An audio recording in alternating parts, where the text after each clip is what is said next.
तो गाइस कैसे हैं आप सब लोग। स्वर्ड किंग के एपिसोड 01 के साथ हाजिर हूँ। स्वर्ड किंग के फर्स्ट एपिसोड की शुरुआत काफी ज्यादा इंटरेस्टिंग तरीके के साथ होती है। एपिसोड की शुरुआत में हमारे हीरो को दिखाते हैं जो कि अपनी घोड़ा गाड़ी के ऊपर शुई फैमिली के पैट्रियार्क से मिलने के लिए आता है, जिसे वो अपना अंकल ही मानता है। तो हमारे हीरो का नाम चू जिंगजुन है और मैं इसे फ्यूचर में जुनजी कहूंगा क्योंकि इसकी होने वाली वाइफ इसको जुनजी कहती है, तो फिर जुनजी ज्यादा इजी रहेगा। तो जुनजी जैसे वहाँ पर अपनी घोड़ा गाड़ी से उतरता है तो शुई फैमिली के सभी लोग हंसना शुरू कर देते हैं, वो उसका मजाक उड़ा रहे होते हैं। वो लोग कहते हैं जरा देखो तो सही, ये अनाथ बच्चा यहाँ पर क्या करने के लिए आया है। लगता है कि ये शुई फैमिली के पैट्रियार्क से खाना मांगने के लिए आया होगा या फिर भीख मांगने के लिए आया होगा, जबकि उनमें से कहता है नहीं नहीं, मुझे लगता है कि ये चू फैमिली का यंग मास्टर है जो कि अब खत्म हो चुकी है। कभी चू फैमिली जहाँ की बहुत बड़ी फैमिली हुआ करती थी, ये फैमिली एक बड़ी फैमिली हुआ करती थी। उस वक्त शुई फैमिली के पैट्रियार्क ने अपनी बेटी की शादी इस लड़के के साथ करने का वादा किया था। लगता है कि ये लड़का यहाँ पर मैरिज प्रपोजल लेकर आया होगा। तो हमारा जुनजी भी सीधा जाकर दरवाजे के पास खड़ा होता है। दरवाजे पर जो गार्ड खड़ा होता है वो उसे कहता है पैट्रियार्क तुमसे मिलने के लिए अंदर इंतजार कर रहे हैं, अंदर चले जाओ, वो तुमसे इस बारे में डिटेल में बात करेंगे। जुनजी उसे कहता है तो फिर ठीक है, मुझे बताओ कि कहाँ पर जाना है। वो उसे अपने साथ लेकर अंदर आ जाता है। तो अंदर उनके एल्डर्स भी खड़े होते हैं, जबकि सामने पैट्रियार्क अपनी कुर्सी के ऊपर बैठे होते हैं जिनका नाम शुई चोंग जियान होता है। तो जुनजी उनके पास जाता है और उनसे कहता है प्लीज अंकल मुझे माफ करना, आपको इतना ज्यादा वेट करना पड़ा। तो उसके अंकल सोच रहे होते हैं ये चू जिंगजुन यहाँ पर क्या कर रहा है और ऊपर से ये मेरे सामने इस तरह बोल्डली कैसे बात कर रहा है। आज से पहले तो जब ये मुझे देखता तो ये डर के मारे वहाँ से रास्ता बदल लेता था या फिर अपना मुंह छुपा लेता था, कि आज ये यहाँ पर इतनी हिम्मत के साथ मेरे सामने क्यों खड़ा है। पैट्रियार्क शुई उठकर खड़े हो जाते हैं और उसे कहते हैं मेरे भतीजे, तुम्हें पता है ना कि मेरी बर्थडे में भी काफी सारे दिन बाकी है, तुम आज यहाँ पर पहले क्यों चले आए हो, क्या तुम मुझे बर्थडे सरप्राइज देने के लिए आए हो। तो जुनजी उनसे कहता अंकल लगता है कि आपने मेरे यहाँ पर आने को गलत समझ लिया। मैं यहाँ पर आपकी बर्थडे पार्टी को एंजॉय करने के लिए नहीं आया, बल्कि मैं यहाँ पर शादी का प्रपोजल लेकर आया हूँ। आपको ये बात तो याद ही होगी। कल उसकी बात सुनने के बाद कहते हैं क्या वाकई में तुम यहाँ पर शादी का प्रपोजल लेकर आए हो। जुनजी उनको याद दिलाता है। वो कहता है आज से पूरे 17 साल पहले आपने यानी कि शुई फैमिली वालों ने एक बहुत ही डेंजरस सिचुएशन का सामना किया था, आपके ऊपर अटैक हुआ था, जबकि मेरे फादर ने चू फैमिली के पैट्रियार्क थे, उन्होंने आपकी जान बचाई थी और आपकी जान बचाने के बदले में आपने उनसे वादा किया था आप अपनी फैमिली की लड़की की शादी मेरे साथ करेंगे, यानी कि चू फैमिली के यंग मास्टर के साथ करेंगे। मुझे लगता है कि आपके इस वादे को पूरा करने का वक्त आ चुका है। पैट्रियार्क शुई से कहते हैं हाँ मुझे ये बात अच्छी तरह से याद है, उस साल जो कुछ भी हुआ था हम लोग उस बात को नहीं भूले। तुम्हारे फादर ने हमारी बहुत ज्यादा मदद की थी और मेरी शुई फैमिली के पैट्रियार्क ने उस वक्त फैमिली के पैट्रियार्क ने तुम्हारी फैमिली पैट्रियार्क के साथ ये वादा किया था कि हम दोनों आपस में मैरिज अलायंस में बनेंगे। लेकिन तुम्हारे फादर का कुछ भी अता पता नहीं है, तुम्हारे फादर पता नहीं कहाँ पर चले गए हैं और वो अभी तक वापस नहीं आए। तो मुझे लगता है कि तुम्हारे फादर के वापस आने तक हमें इंतजार करना चाहिए, उसके बाद इस बारे में बात करेंगे। तो जुनजी उनसे कहता है अंकल तो आपके कहने का मतलब यह है कि अगर मेरे फादर कभी वापस ही नहीं आते तो फिर आप कभी भी मेरी शादी नहीं होने देंगे। पैट्रियार्क शुई से कहते हैं लड़के तुम मेरी बात को गलत समझ रहे हो। तो जुनजी उनसे कहता है तो अंकल आपके कहने का मतलब क्या है, क्या आपको पता है कि मेरे फादर इस वक्त कहाँ पर है और आप मुझे बताना नहीं चाहते। अंकल उसकी बात सुनने के बाद काफी गुस्सा हो जाते हैं और उसे कहते हैं पता है कि तुम यहाँ पर अपने रास्ते से भटक रहे हो, तुम्हें समझ नहीं आ रही कि तुम क्या बात कर रहे हो। तो यहीं पर शुई फैमिली की यंग गर्ल भी आ जाती है, यंग मिस आ जाती है। वो कहती है लड़का यहाँ पर कब से बकवास किए जा रहे हैं और आप सभी लोग इसकी बातों को सुनते जा रहे हैं। साथ ही वो चू जिंगजुन से कहती है जुनजी तुम्हें यहाँ पर इस बारे में सोचना छोड़ देना चाहिए, मैं कभी भी तुम्हारे साथ शादी नहीं करूंगी। क्या तुमने कभी अपने आप को आईने में देखा है, तुम एक बेकार लड़के हो, जबकि मैं इस पूरे सिटी की एक टैलेंटेड और जीनियस लड़की हूँ। मैं शुई कियान एक जीनियस लड़की हूँ और जो भी मेरे दिल को जीतेगा वो भी एक जीनियस लड़का होगा, तुम्हारे जैसा तो बिल्कुल भी नहीं होगा, तुम एक कचरे हो। यहाँ पर इन दोनों की कल्टीवेशन के बारे में बताया जाता है। जुनजी के cultivation level tempering body 3 humans level पर है। इसके पास जो मार्शल स्पिरिट है वो सबसे ज्यादा यूजलेस मार्शल स्पिरिट है, वो एक तलवार है। शुई कियान के बारे में बताया जाता है कि उसके पास जो कल्टीवेशन लेवल है वो टेम्परिंग बॉडी 9 ह्यूमंस है। इसके अलावा उसके पास जो स्पेशल मार्शल स्पिरिट है वो ग्रेड 4 की मिस्टिक वाटर फॉक्स है। शुई फैमिली के बाकी के सारे एल्डर्स और लोग भी वहाँ पर हंसना शुरू कर देते हैं और हमारे जुनजी का मजाक उड़ा रहे होते हैं। वो उसे कहते हैं तुम तो एक मेंढक की तरह जो कि एक बोगले के साथ शादी करना चाहता है, क्या तुम्हें पता भी है कि तुम दोनों में जमीन आसमान का फर्क है, तुम एक कचरे हो और कचरे से ज्यादा कुछ भी नहीं, और यहाँ पर आकर तुम हमारी यंग मिस के ख्वाब देख रहे हो। शुई कियान भी हंसना शुरू कर देती है और जुनजी से कहती है जुनजी मुझे लगता है कि तुम्हें यहाँ पर इस ख्वाब को भूल जाना चाहिए, हम दोनों की शादी कभी भी नहीं होने वाली, इसलिए मेरे पीछे आना छोड़ दो। जुनजी हल्का सा मुस्कुराता है और शुई कियान से कहता है तुम तो अपने आप को कुछ ज्यादा ही सेल्फ इम्पोर्टेंस दे रही हो, तुम्हें क्या लगता है कि मैं यहाँ पर तुम्हारे लिए आया हूँ। ये बात सुनने के बाद शुई कियान गुस्सा भी होती है और साथ ही सोच रही होती है अब इस बात का क्या मतलब है। जुनजी से कहता है मैं यहाँ पर आया हूँ मैरिज प्रपोजल लेकर, लेकिन मैंने ये तो बिल्कुल भी नहीं कहा कि मैं शुई कियान के साथ शादी करना चाहता हूँ, मैंने ये नहीं कहा, मैं यहाँ पर किसी और के लिए मैरिज प्रपोजल लेकर आया हूँ। ये बात सुनते शुई कियान काफी गुस्सा हो जाती है और कहती है अब तुम्हारी इस बात का क्या मतलब है। हमारा जुनजी अपने अंकल पैट्रियार्क से कहता है अंकल पैट्रियार्क मैं यहाँ पर मैरिज प्रपोजल लेकर आया हूँ, वो शुई कियान के लिए नहीं है बल्कि मैं सेकंड एल्डेस्ट डॉटर के लिए आया हूँ, इसका नाम शुई लियू जियांग है। जैसे हमारा जुनजी वहाँ पर शुई लियू जियांग का नाम लेता है वहाँ पर जितने भी लोग होते हैं वो सभी लोग हंसना शुरू कर देते हैं, क्योंकि शुई लियू जियांग वो एक बहुत ही कचरा सी लड़की है और जहाँ पर इनके लिए नौकरानी का काम करती है। हालांकि वो शुई फैमिली की ही मेंबर है। ये बात सुनने के बाद शुई कियान बहुत ज्यादा गुस्सा होती है और गुस्से के साथ उसे कहती है, तुम जहाँ पर एक ऐसी लड़की के साथ शादी करना चाहते हो जो कि हमारे नौकरों का काम करती है, तुम्हें लगता है कि वो मुझसे ज्यादा बेहतर है। माना शुनजी उसे कहता है, अपनी बकवास बंद करो, तुम अपने आप को लियू जियांग के साथ कैसे कंपेयर कर सकती हो? तुम तो उसके मुकाबले में कुछ भी नहीं हो, तुम मिट्टी हो जबकि वो आसमान है। ऊपर से तुम्हारी इतनी क्वालिफिकेशंस नहीं है कि तुम मेरी जू फैमिली में शादी कर सको। मेरी जू फैमिली का सर्वेंट भी तुम्हारे साथ शादी नहीं करेगा। तो अगर लियू जियांग की तरफ भी दिखाते हैं तो हमारी हीरोइन लियू जियांग वहाँ पर झाड़ू लेकर खड़ी होती है। वो जब ये बात सुनती है वो बहुत ज्यादा हैरान होती है। माना शुनजी सीधा उसके पास चला जाता है, जाकर उसे अपने गले से लगा लेता है और साथ ही वो सोच रहा था, लियू जियांग मैं अपनी इस लाइफ में तुम्हें बिल्कुल भी सफर नहीं करने दूंगा। यानी कि पिछली लाइफ में इस बेचारी को बहुत ही दर्दनाक मौत मिली थी और इस लाइफ में ये इसको बचाना चाहता है। तो शुई कियान अपने फादर से कहती है, फादर एक हमारी शुई फैमिली का कचरा है और दूसरा जू फैमिली का कचरा है, तो जहाँ पर इन दोनों का मैच तो हीवंस की तरफ से बना है। मुझे लगता है कि इन दोनों को यहाँ पर शादी के प्रपोजल को एक्सेप्ट कर लेना चाहिए और लियू जियांग की शादी इसके साथ कर देनी चाहिए। तो ये लड़का यहाँ पर इसके साथ शादी करके बहुत ज्यादा खुश है, तो फिर हमें इसके प्रपोजल को रिजेक्ट नहीं करना चाहिए। पैट्रियार्क जुनजी से कहते हैं, बेटा मुझे यहाँ पर एक बात को क्लियर करो, क्या तुम वाकई में लियू जियांग से शादी करना चाहते हो? ये बात मुझे यहाँ पर लिख कर देना होगी। हम यहाँ पर एक कॉन्ट्रैक्ट के ऊपर साइन करेंगे, उसके बाद तुम्हारा हमारे साथ कोई भी ताल्लुक नहीं होगा। तुम दोबारा आकर हमारे साथ इस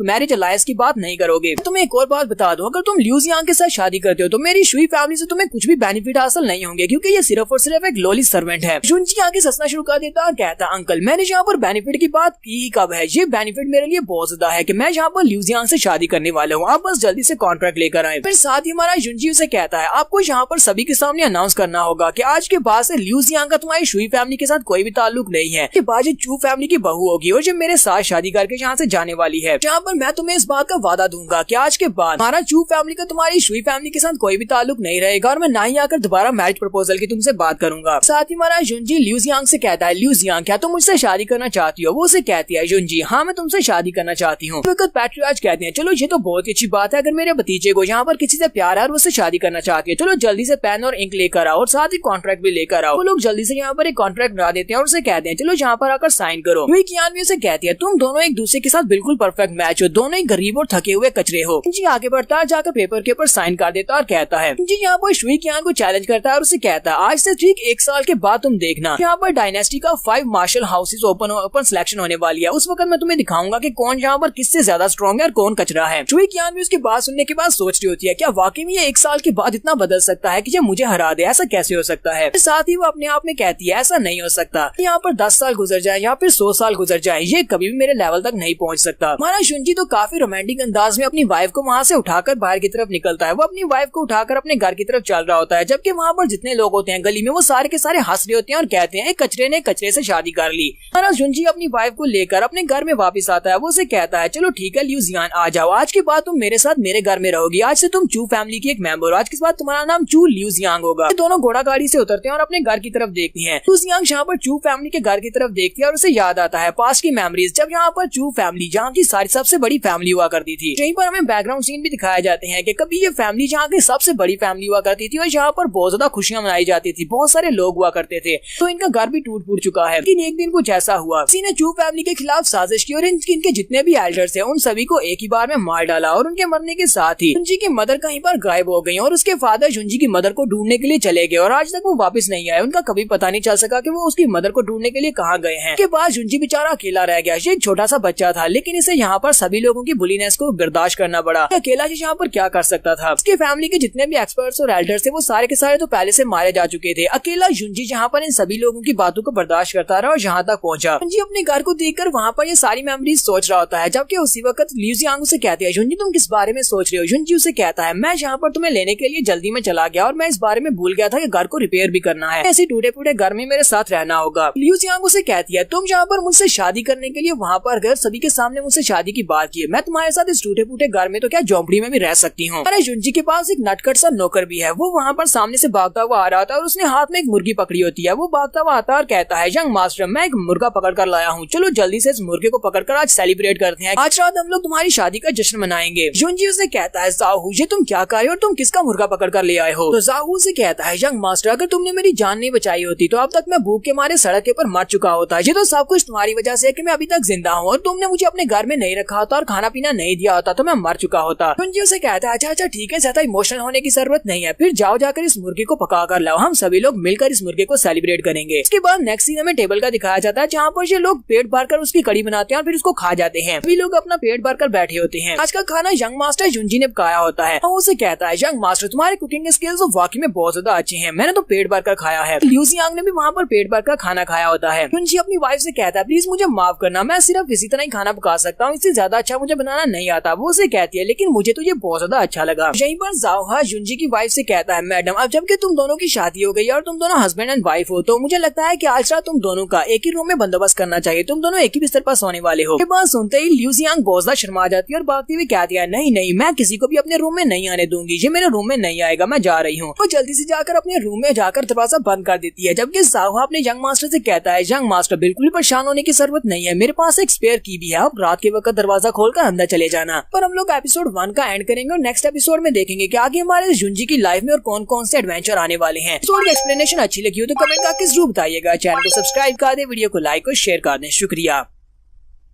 तो गाइस कैसे हैं आप सब लोग, स्वर्ड किंग के एपिसोड 2 के साथ हाजिर हूँ। अगर आप मेरे चैनल पर नए और अभी तक चैनल को सब्सक्राइब नहीं किया हुआ तो जल्दी से चैनल को सब्सक्राइब कर दें, वीडियो को लाइक और शेयर कर दें। शुक्रिया। तो फर्स्ट एपिसोड के एंड पे हमने देखा था कि हमारा जुंजी अपनी वाइफ को शादी करने के बाद अपने घर ले आता है और घर लाने के बाद उनका नौकर उनके लिए मुर्गी पकड़ कर लाता है, जिसको पकाकर वो लोग मजे से खाते हैं और उसके बाद वहाँ पर दोनों के एक रूम में रहने की बात करता है।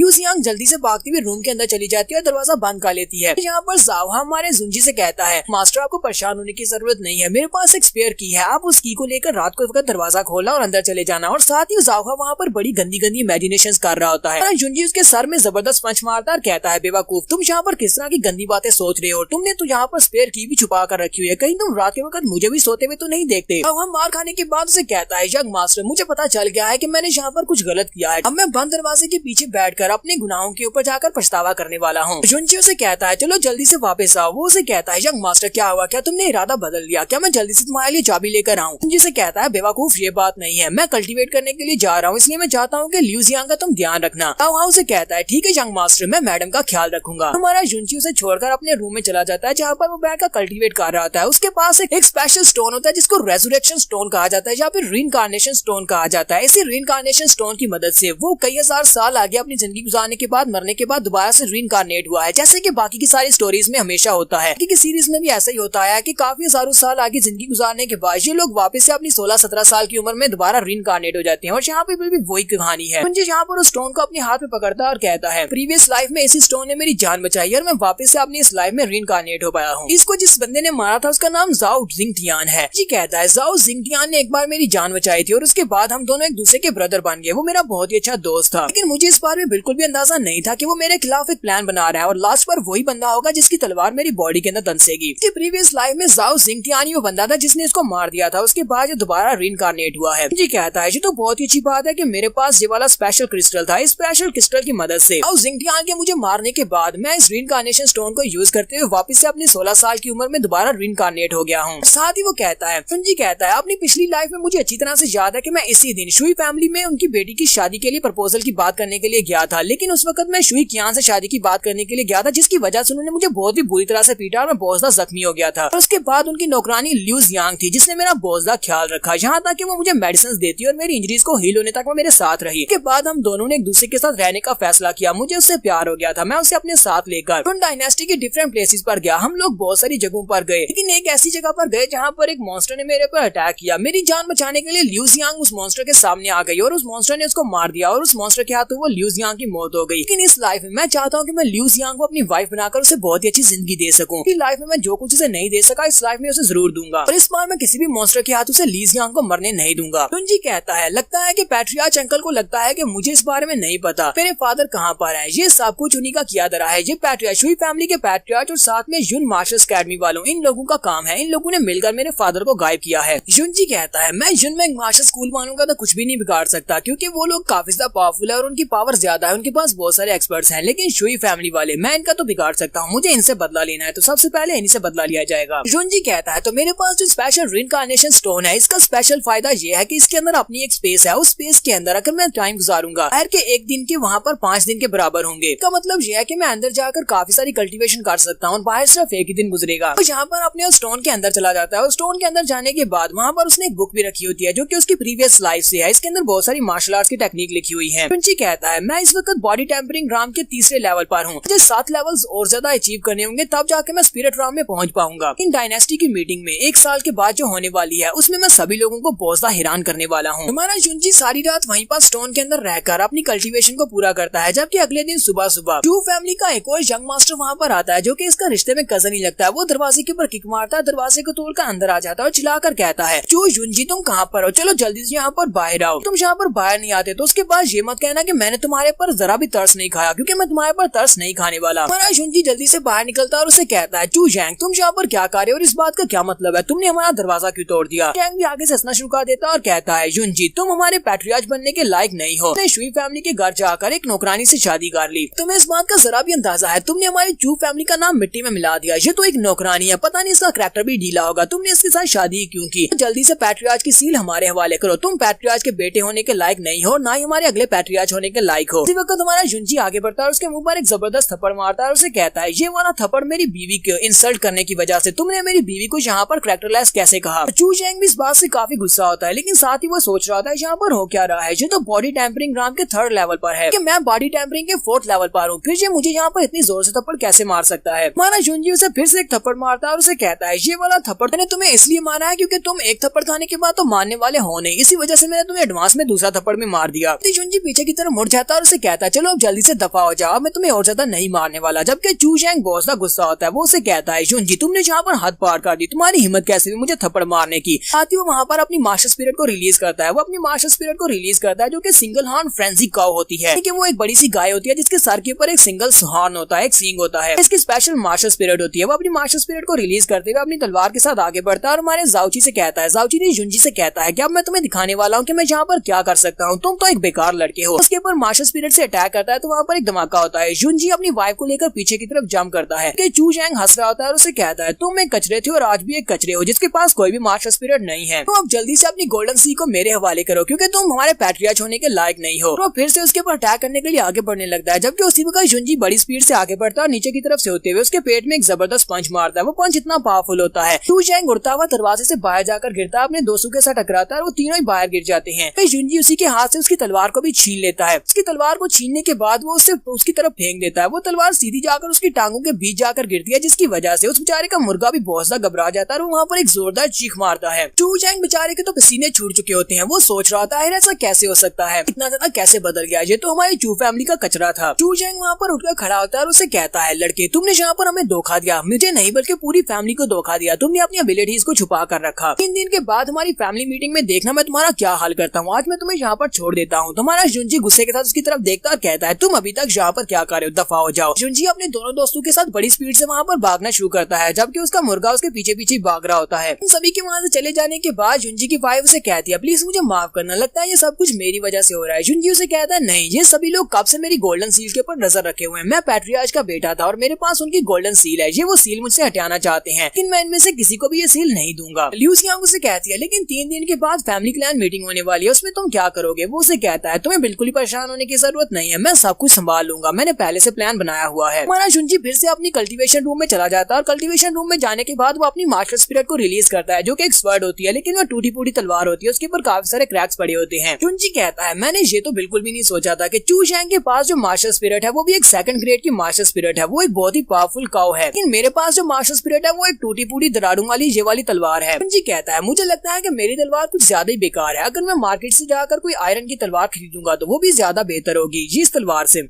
जुंजी अपने पास एक बुक निकालता और कहता है ये तो बहुत ही अच्छी बात है कि मेरी प्रीवियस लाइफ से मेरे पास ये वाली एक नेमलेस टोम है, इस किताब के अंदर कुछ ऐसे तरीके लिखे हुए हैं जिससे मैं दूसरे लोगों की मास्टर स्पिरिट को एब्जॉर्ब कर सकता हूँ, उनको अपना बना सकता हूँ। यहाँ पर ये मैं मास्टर स्पिरिट के बारे में बताता है कि जब एक इंसान पैदा होता है तो उसकी बॉडी के साथ उसके अंदर एक मास्टर स्पिरिट भी पैदा होती है, जब उसे अवेकन किया जाता है तब उसको यूज किया जा सकता है। हर इंसान की बॉडी के अंदर जब ह्यूमन एंड अर्थ की पावर जाती है तो वो अपनी मास्टर स्पिरिट को अवेकन करता है और उसी मास्टर स्पिरिट के रिलेटेड वो मार्शल आर्ट्स को कल्टिवेट कर सकता है। ताकि दुनिया में बहुत सारी मार्शल स्पिरिट्स हैं, लेकिन इन सारी की सारी मार्शल स्पिरिट्स को इनकी क्वालिटीज और इनकी पावर के लिहाज से 9 लेवल्स में तकसीम किया जाता है। इनमें से जो लेवल 1 की मार्शल स्पिरिट होती है वो सबसे कमजोर और कचरा समझी जाती है, जैसे कि मेरे पास ये तलवार है, जबकि सबसे हाईएस्ट लेवल की 9 ग्रेड की मार्शल स्पिरिट होती है। जितनी ज्यादा आपकी मार्शल स्पिरिट का ग्रेड ज्यादा हाई होगा उतनी ज्यादा आपकी कल्टीवेशन स्पीड ज्यादा होगी। आपके पास 9th लेवल की मार्शल स्पिरिट है तो आपकी कल्टीवेशन बहुत ज्यादा तेजी के साथ आगे बढ़ेगी। देखिए हमारी शुई क्यानजुई है, शुई क्यानजुई उसकी कल्टीवेशन इतनी तेजी के साथ बढ़ने का मतलब क्या है, क्योंकि उसके पास जो मार्शल स्पिरिट है, उसके पास जो वाटर फॉक्स है, एक ग्रेड 4 की मार्शल स्पिरिट है। और जुंजी ये सारी बातें सुनने के बाद काफी गुस्सा हो जाता है कि उसके पास जो तलवार है वो इतनी बेकार क्यों है। वो वहीं पर अपनी एनर्जी को रिलीज करता है और उसको ब्रेक थ्रू करने की कोशिश करता है। उसकी उस नेमलेस स्टॉर्म के अंदर जो मेथड लिखा होता है उसको यूज करते हुए उसको लेवल अप करने की कोशिश कर रहा होता है। जब उसके अंदर एनर्जी को इंसर्ट करता है तो उसकी तलवार हील हो जाती है, उसके अंदर जितने भी ब्रैक्स होती हैं वो सारे के सारे फिल हो जाते हैं। जुंजी कहता है उस नेमलेस मार्शल टॉर्म के अंदर जो तरीका लिखा हुआ था उसको यूज करने पर ना सिर्फ मेरी कल्टीवेशन बढ़ी है बल्कि ये तलवार भी पहले से ज्यादा बेहतर हो गई है। जुंजी कहता है मेरे पास सिर्फ और सिर्फ 3 दिन का टाइम है, 3 दिन के बाद फैमिली क्लैन मीटिंग होने वाली है। अगर मैं रीइंकार्नेशन स्टोन को यूज करता हूँ स्पेशल स्पेस को, तभी मुझे 15 दिन मिलेंगे और 15 दिन के अंदर अपने आप को ब्रेक थ्रू तो बिल्कुल भी नहीं कर सकता। मुझे यहाँ पर बहुत सारे पैसे की जरूरत है ताकि मैं अपने लिए स्पेशल मेडिकल हर्ब्स यूज कर सकूं और स्पेशल कल्टीवेशन पिल्स खरीद सकूं ताकि मैं अपनी कल्टीवेशन को बढ़ा सकूं। जुंजी उठकर खड़ा हो जाता है और कहता है लगता है कि अब मुझे अपने दूसरे प्लान के ऊपर काम करना होगा। वो अपने पास एक पेपर निकालता है और उस पेपर के ऊपर एक मार्शल आर्ट्स की टेक्निक को लिखना स्टार्ट करता है। जुंजी कहता है मेरी पिछली लाइफ में मुझे काफी सारी मार्शल आर्ट्स की टेक्निक अभी भी याद है, इनमें से एक मार्शल आर्ट्स की टेक्निक को मैं यहाँ पर लिखकर इसको बेच सकता हूँ ताकि मैं इसके बदले में काफी सारे सिल्वर कॉइंस हासिल कर सकूँ। उसके बाद मैं अपने लिए मेडिकल हर्ब्स खरीद सकता हूँ। जुंजी यहाँ पर एक मिडिल स्पिरिट ग्रेड की मार्शल आर्ट्स की टेक्निक को लिखने वाला है। जुंजी यहाँ पर जिस स्पेशल टेक्निक को यहाँ पर लिखने वाला है उसको जेड रिपल 9 ओवरलैपिंग वेव कहा जाता है और एक मिडिल स्पिरिट ग्रेड की टेक्निक है। हमारे जुंजी ने यहाँ पर उस मार्शल आर्ट्स की टेक्निक को उस बुक के अंदर लिखकर उसको वहाँ पर क्लोज कर दिया और एक बुक बना ली है ताकि किसी को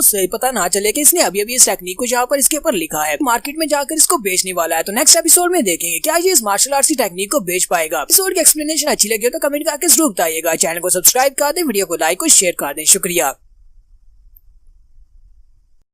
तो गाइस कैसे हैं आप सब लोग, स्वर्ड किंग के एपिसोड 03 के साथ हाजिर हूं। अगर आप मेरे चैनल पर नए हैं और अभी तक चैनल को सब्सक्राइब नहीं किया हुआ तो जल्दी से चैनल को सब्सक्राइब कर दें, वीडियो को लाइक और शेयर कर दें। शुक्रिया। लास्ट एपिसोड के एंड में हमने देखा था कि हमारा हीरो जुंजी अपने पास एक मार्शल आर्ट्स की टेक्निक को एक किताब के ऊपर लिख लेता है और उसकी एक बुक बना लेता है और उसको लिखने के बाद वो उसे ऑक्शन हॉल में बेचने के लिए जाने वाला है। एपिसोड की शुरुआत में हमारा जुंजी अपने और एक चोगा पहन लेता है और साथ ही अपने सर को और अपने मुंह को कवर कर लेता है और कहता है इस वक्त हमारे शहर में शुई फैमिली काफी बड़ी फैमिली और शुई फैमिली के पास जो कोर मार्शल आर्ट्स की टेक्निक है वो भी इसी ग्रेड की मार्शल आर्ट्स की टेक्निक है जो टेक्निक मैं बेचने के लिए जा रहा हूँ। मुझे लगता है कि मुझे इस टेक्निक के बदले में अच्छी खासी रकम मिल जाएगी, लेकिन मुझे लगता है कि मेरे वाली मार्शल आर्ट्स की टेक्निक जो है वो उनकी मार्शल आर्ट्स की टेक्निक से ज्यादा बेहतर है। जुंजी वाली सीरीज में इसे ब्लैक गिल्ड मर्चेंट गिल्ड कहा जाता है, जहाँ पर इसको 100 ट्रेजर पवेलियन कहा जाता है। हमारा जुंजी 100 ट्रेजर पवेलियन की तरफ निकल पड़ता है तो वहाँ पर बहुत सारे लोग होते हैं। ये सभी लोग यहाँ पर ऑक्शन हॉल के बाहर खड़े होते हैं ताकि नई आने वाली चीजों को ऑक्शन में खरीद सकें। जुंजी अंदर आता है तो वहाँ पर रिसेप्शन वाली लड़की उसे कहती है हेलो सर कैसे हैं आप, मैं आपकी कैसे हेल्प कर सकती हूँ। साउची से कहता है मैं यहाँ पर एक फर्स्ट ग्रेड की मार्शल आर्ट्स की टेक्निक को सेल करने के लिए आया हूँ। हमारे इस पवेलियन के मास्टर कहाँ पर है, मैं उनसे बात करना चाहता हूँ। तो वो भी ये बात सुनने के बाद काफी हैरान होती है। हमारा जुंजी से कहती है सीनियर मास्टर प्लीज मेरे साथ है, मैं आपको अपने मास्टर के पास लेकर चलती हूँ। जुंजी जब वहाँ पर उस लड़की से ये वाली बात करता है कि वो यहाँ पर एक फर्स्ट ग्रेड की मार्शल आर्ट की टेक्निक को सेल करने के लिए आया तो वहाँ पर जितने लोग होते हैं वो सभी लोग इस बात को सुन लेते हैं। वो कहते हैं क्या वाकई में यहाँ पर कोई फर्स्ट ग्रेड की मार्शल आर्ट की टेक्निक को सेल करने के लिए आया है। सभी लोग बहुत ज्यादा खुश हो जाते हैं और कहते हैं हमारे ज़ीफेंग सिटी में बहुत सी कम मार्शल आर्ट्स की टेक्निक और फर्स्ट ग्रेड की मार्शल आर्ट्स की टेक्निक तो बहुत ही कम है। उनमें से कुछ लोग भागते हुए वापस जाना स्टार्ट करते हैं और कहते हैं चलो जाकर अपने एक पैट्रियार्च को बताकर आते हैं, अपने यंग मास्टर या फिर अपने मास्टर को बताते हैं कि यहाँ पर एक टेक्निक बिकने वाली है। रिसेप्शन वाली लड़की हमारे जुंजी से कहती है मास्टर आपको अंदर जाना होगा, हमारे मास्टर अंदर आपका इंतजार कर रहे हैं। जुंजी जैसे अंदर आता है तो उसे महसूस होता है कि पवेलियन लॉर्ड उसकी कल्टीवेशन को मापने की कोशिश कर रहा है। तो 100 ट्रेजर पवेलियन का जो मास्टर होता है उसकी कल्टीवेशन को माप नहीं पाता। वो कहता है ये क्या है, इस बंदे की कल्टीवेशन तो बहुत ज्यादा कम है, ये बॉडी टेम्परिंग के 3rd लेवल पर है, फिर भी ये यहाँ पर अपने आप को इस तरह जाहिर कर रहा है जैसे कि ये एक बहुत ही महान मास्टर है। जुंजी को पहले से पता चल जाता है कि ये उसकी कल्टीवेशन को चेक करने की कोशिश कर रहा है। वो टेबल के ऊपर हाथ मारता है और उसे कहता है मास्टर क्या तुम्हें यहाँ पर इस बुक को खरीदना है या नहीं, क्या तुम मेरी इस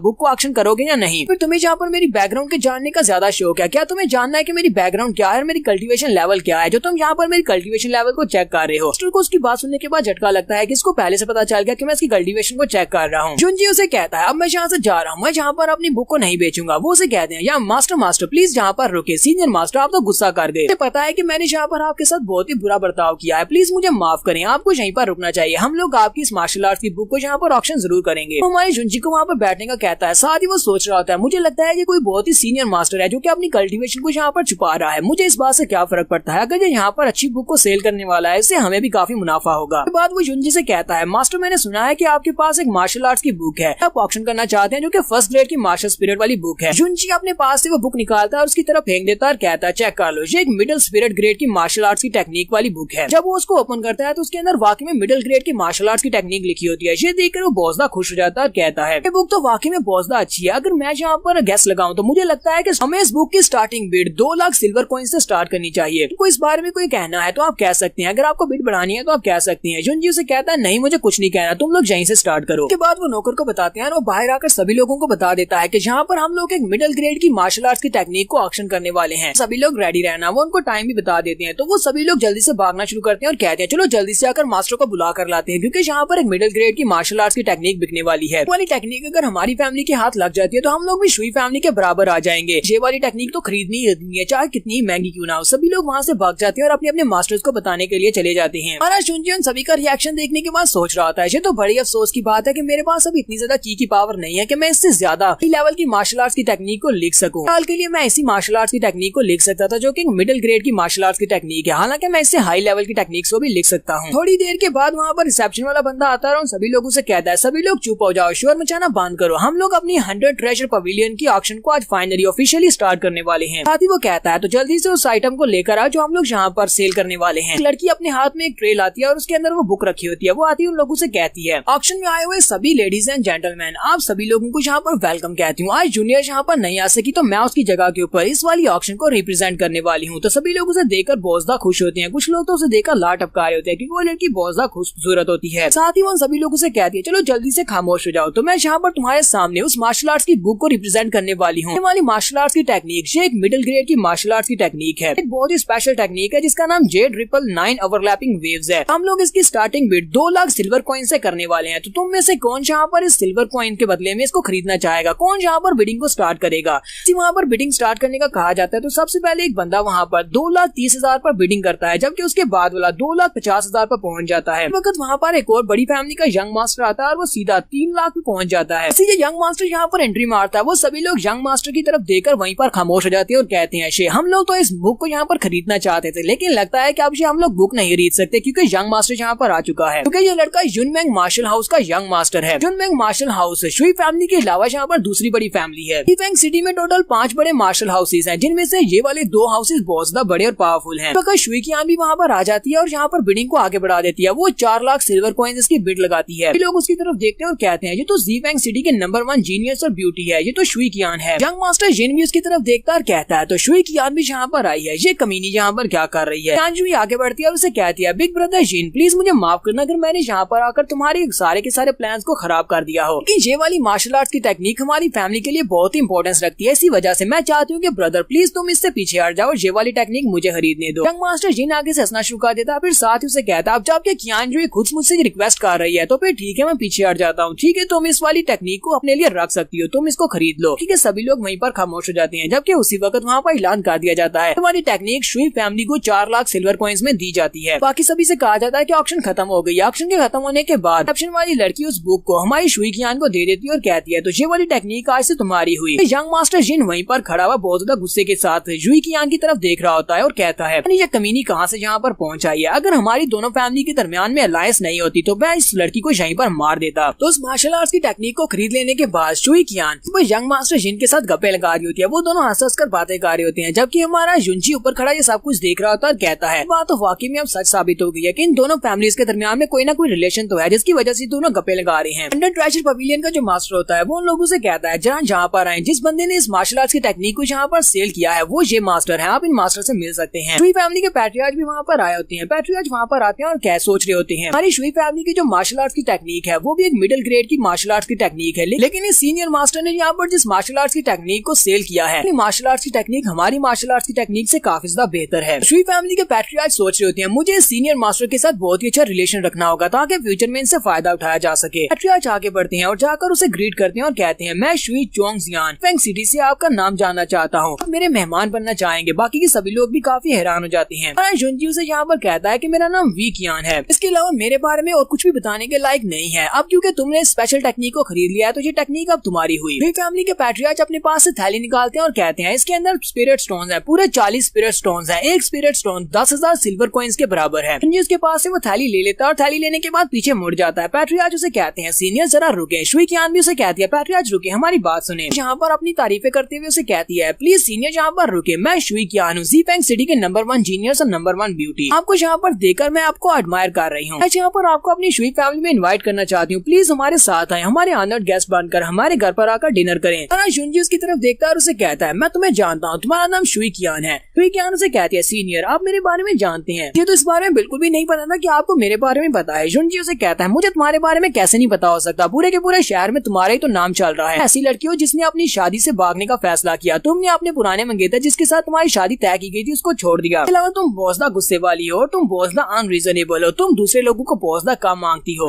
जी फेंग सिटी में ऐसा कौन होगा जो तुम्हारे बारे में नहीं जानता, तुम एक बहुत ही रूड लड़की हो। मुझे तो इस बारे में बिल्कुल भी नहीं पता था कि जहाँ पर मेरी J999 ओवरलैपिंग वेव वाली टेक्निक तुम खरीदने वाली हो। अगर मुझे पहले से पता होता तो मैं कभी भी ये वाली टेक्निक तुम्हारे हाथ में नहीं आने देता। ये तो बड़ी अफसोस और शर्म की बात है कि ये टेक्निक तुम्हारे पास चली गई। कई फैमिली वालों की यहाँ पर अच्छी खासी बेइज्जती हो जाती है। बाकी के सभी लोग जो कि पीछे खड़े होते हैं वो हंसना शुरू कर देते हैं और कहते हैं मास्टर ने तो यहाँ पर इन दोनों की शुई फैमिली वालों की बहुत ज्यादा इंसल्ट कर दी है। सभी लोगों के सामने शुई फैमिली वालों के बारे में वो बातें कर दी जो कि हम लोग करने की हिम्मत भी नहीं कर सकते। ये लोग तो यहाँ पर इसके तलवे चाटने की कोशिश कर रहे थे, लेकिन आगे से इन्हीं के ऊपर उल्टा असर हो गया। अंडर ट्रेजर पवेलियन के मास्टर उनसे कहते हैं आपको तो पता है कि इस तरह के सीनियर मास्टर्स हमेशा आकर कर ही बात करते हैं, उनके अंदर बहुत ज्यादा एटीट्यूड होता है। तो मुझे नहीं लगता कि आपको सीनियर मास्टर की बातों को यहाँ पर दिल पर लेना चाहिए, इन बातों को इसी तरह से इग्नोर करें। मुझे अभी भी जाकर उस सीनियर से बात करनी है तो मैं आपको यहाँ पर बाय बोलकर जा रहा हूँ, और वो भी वहाँ से चले जाते हैं। तो पैट्रियार्च शुई से कहते हैं कोई बात नहीं, मैंने इस बात को जरा भी माइंड नहीं किया क्योंकि वो हमारे सीनियर है, वो हमारे साथ इस तरह बात कर सकते हैं। साथ ही उनको गुड बाय बोलने के बाद पीछे की तरफ मुड़ जाते हैं, जबकि वो बंदे जो कि वहाँ पर खड़े होते हैं वो अभी भी हंस रहे होते हैं और कहते हैं जरा देखो तो सही। फैमिली के पैट्रियार्च का मुंह गुस्से से लाल हो रहा है, लेकिन वो यहाँ पर कह रहे हैं कि उन्होंने सीनियर की बात का गुस्सा नहीं किया, हालांकि वो अंदर से बहुत ज्यादा बेइज्जत हो गए हैं। ये बात वाकई में सच होती है, पैट्रियार्च काफी ज्यादा गुस्से में होता है।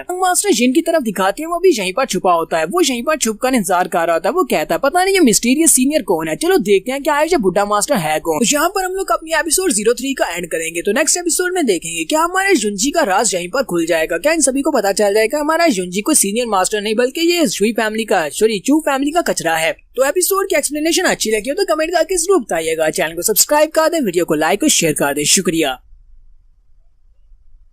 तो गाइस कैसे हैं आप सब लोग, स्वर्ड किंग के एपिसोड 04 के साथ हाजिर हूँ। अगर आप मेरे चैनल पर नए हैं और अभी तक चैनल को सब्सक्राइब नहीं किया हुआ तो जल्दी से चैनल को सब्सक्राइब कर दें, वीडियो को लाइक और शेयर कर दें। शुक्रिया। लास्ट एपिसोड के एंड पे हमने देखा था कि शुई फैमिली के पैट्रियार्च और उनकी बेटी हमारे जुनजी से अपनी इंसल्ट करवाने के बाद 100 ट्रेजर पवेलियन से बाहर निकल आते हैं। तो वहाँ से काफी सारी इंसल्ट करवाते हैं क्योंकि जुनजी वहाँ पर सभी के सामने बात करता है, जिसकी वजह से सभी लोग उनका मजाक उड़ा रहे होते हैं। फैमिली के पैट्रियार्च काफी गुस्से में होते हैं जब वो लोग वहाँ से बाहर आते हैं और कहते हैं आज तो हमारे साथ बहुत ही बुरा हो गया। शुई कियान काफी ज्यादा गुस्से में होती है और अपने फादर से कहती है फादर हमारी शुई फैमिली कब से इतनी ज्यादा लो फैमिली हो गई कि कोई भी एल्डर आकर हमारी इस तरह से इंसल्ट कर सकता है। मुझे लगता है कि हमें वहाँ पर जाकर उस बुढ़े मास्टर को मजा चखाना चाहिए, हमारे साथ बिल्कुल भी अच्छा नहीं किया। फादर उसे चुप करने का इशारा करते हैं और कहते हैं चुप रहो। कियान कहती है फादर अब इस बात का क्या मतलब है। उसके फादर उसे कहते हैं तुमने उस कल्टीवेशन बुक के ऊपर देखा है जिसके ऊपर वो मार्शल आर्ट्स की टेक्निक लिखी हुई है, वो टेक्निक उसकी इंक अभी तक सूखी नहीं है। इसका मतलब यह है कि वो मास्टर जो कोई भी है उसने अभी अभी उसको लिख कर यहाँ पर बेचने के लिए लेकर आया है। सुनते ही शुई कियान बहुत ज्यादा हैरान हो जाती है और कहती है फादर इस बात का क्या मतलब है। मतलब यह है कि वो बुढ़ा मास्टर उसको ये वाली मार्शल आर्ट्स की टेक्निक याद है और उसने अपने हाथों से ये टेक्निक लिखी है। पैट्रियार्च उसे कहते हैं मुझे लगता है कि इस तरह के मिडिल ग्रेड की टेक्निक को अपने हाथों से लिखना, वो भी अपनी स्पिरिट एनर्जी को यूज करते हुए, ये मास्टर वाकई में एक महान मास्टर है, कम से कम अर्थ स्पिरिट लेवल पर तो होगा ही। पैट्रियार्च कहते हैं अगर इस तरह का एक जीनियस युनमेंग मार्शल हाउस में भी होता तभी ये वहाँ पर एक टॉप क्वालिटी का एक्सपर्ट होता, हम लोग इसका मुकाबला नहीं कर सकते। तो मुझे नहीं लगता कि हमें इसको यहाँ पर गुस्सा दिलाना चाहिए। ये तो लगता है कि जितनी ज्यादा पॉसिबल है हम इस बंदे के साथ अच्छा रिलेशन रखते हैं, हो सकता है कि फ्यूचर में हमें इसके पास अच्छी और सारी टेक्निक्स मिल सके। सीन में फिर से 100 ट्रेजर पवेलियन के अंदर का दिखाया जाता है।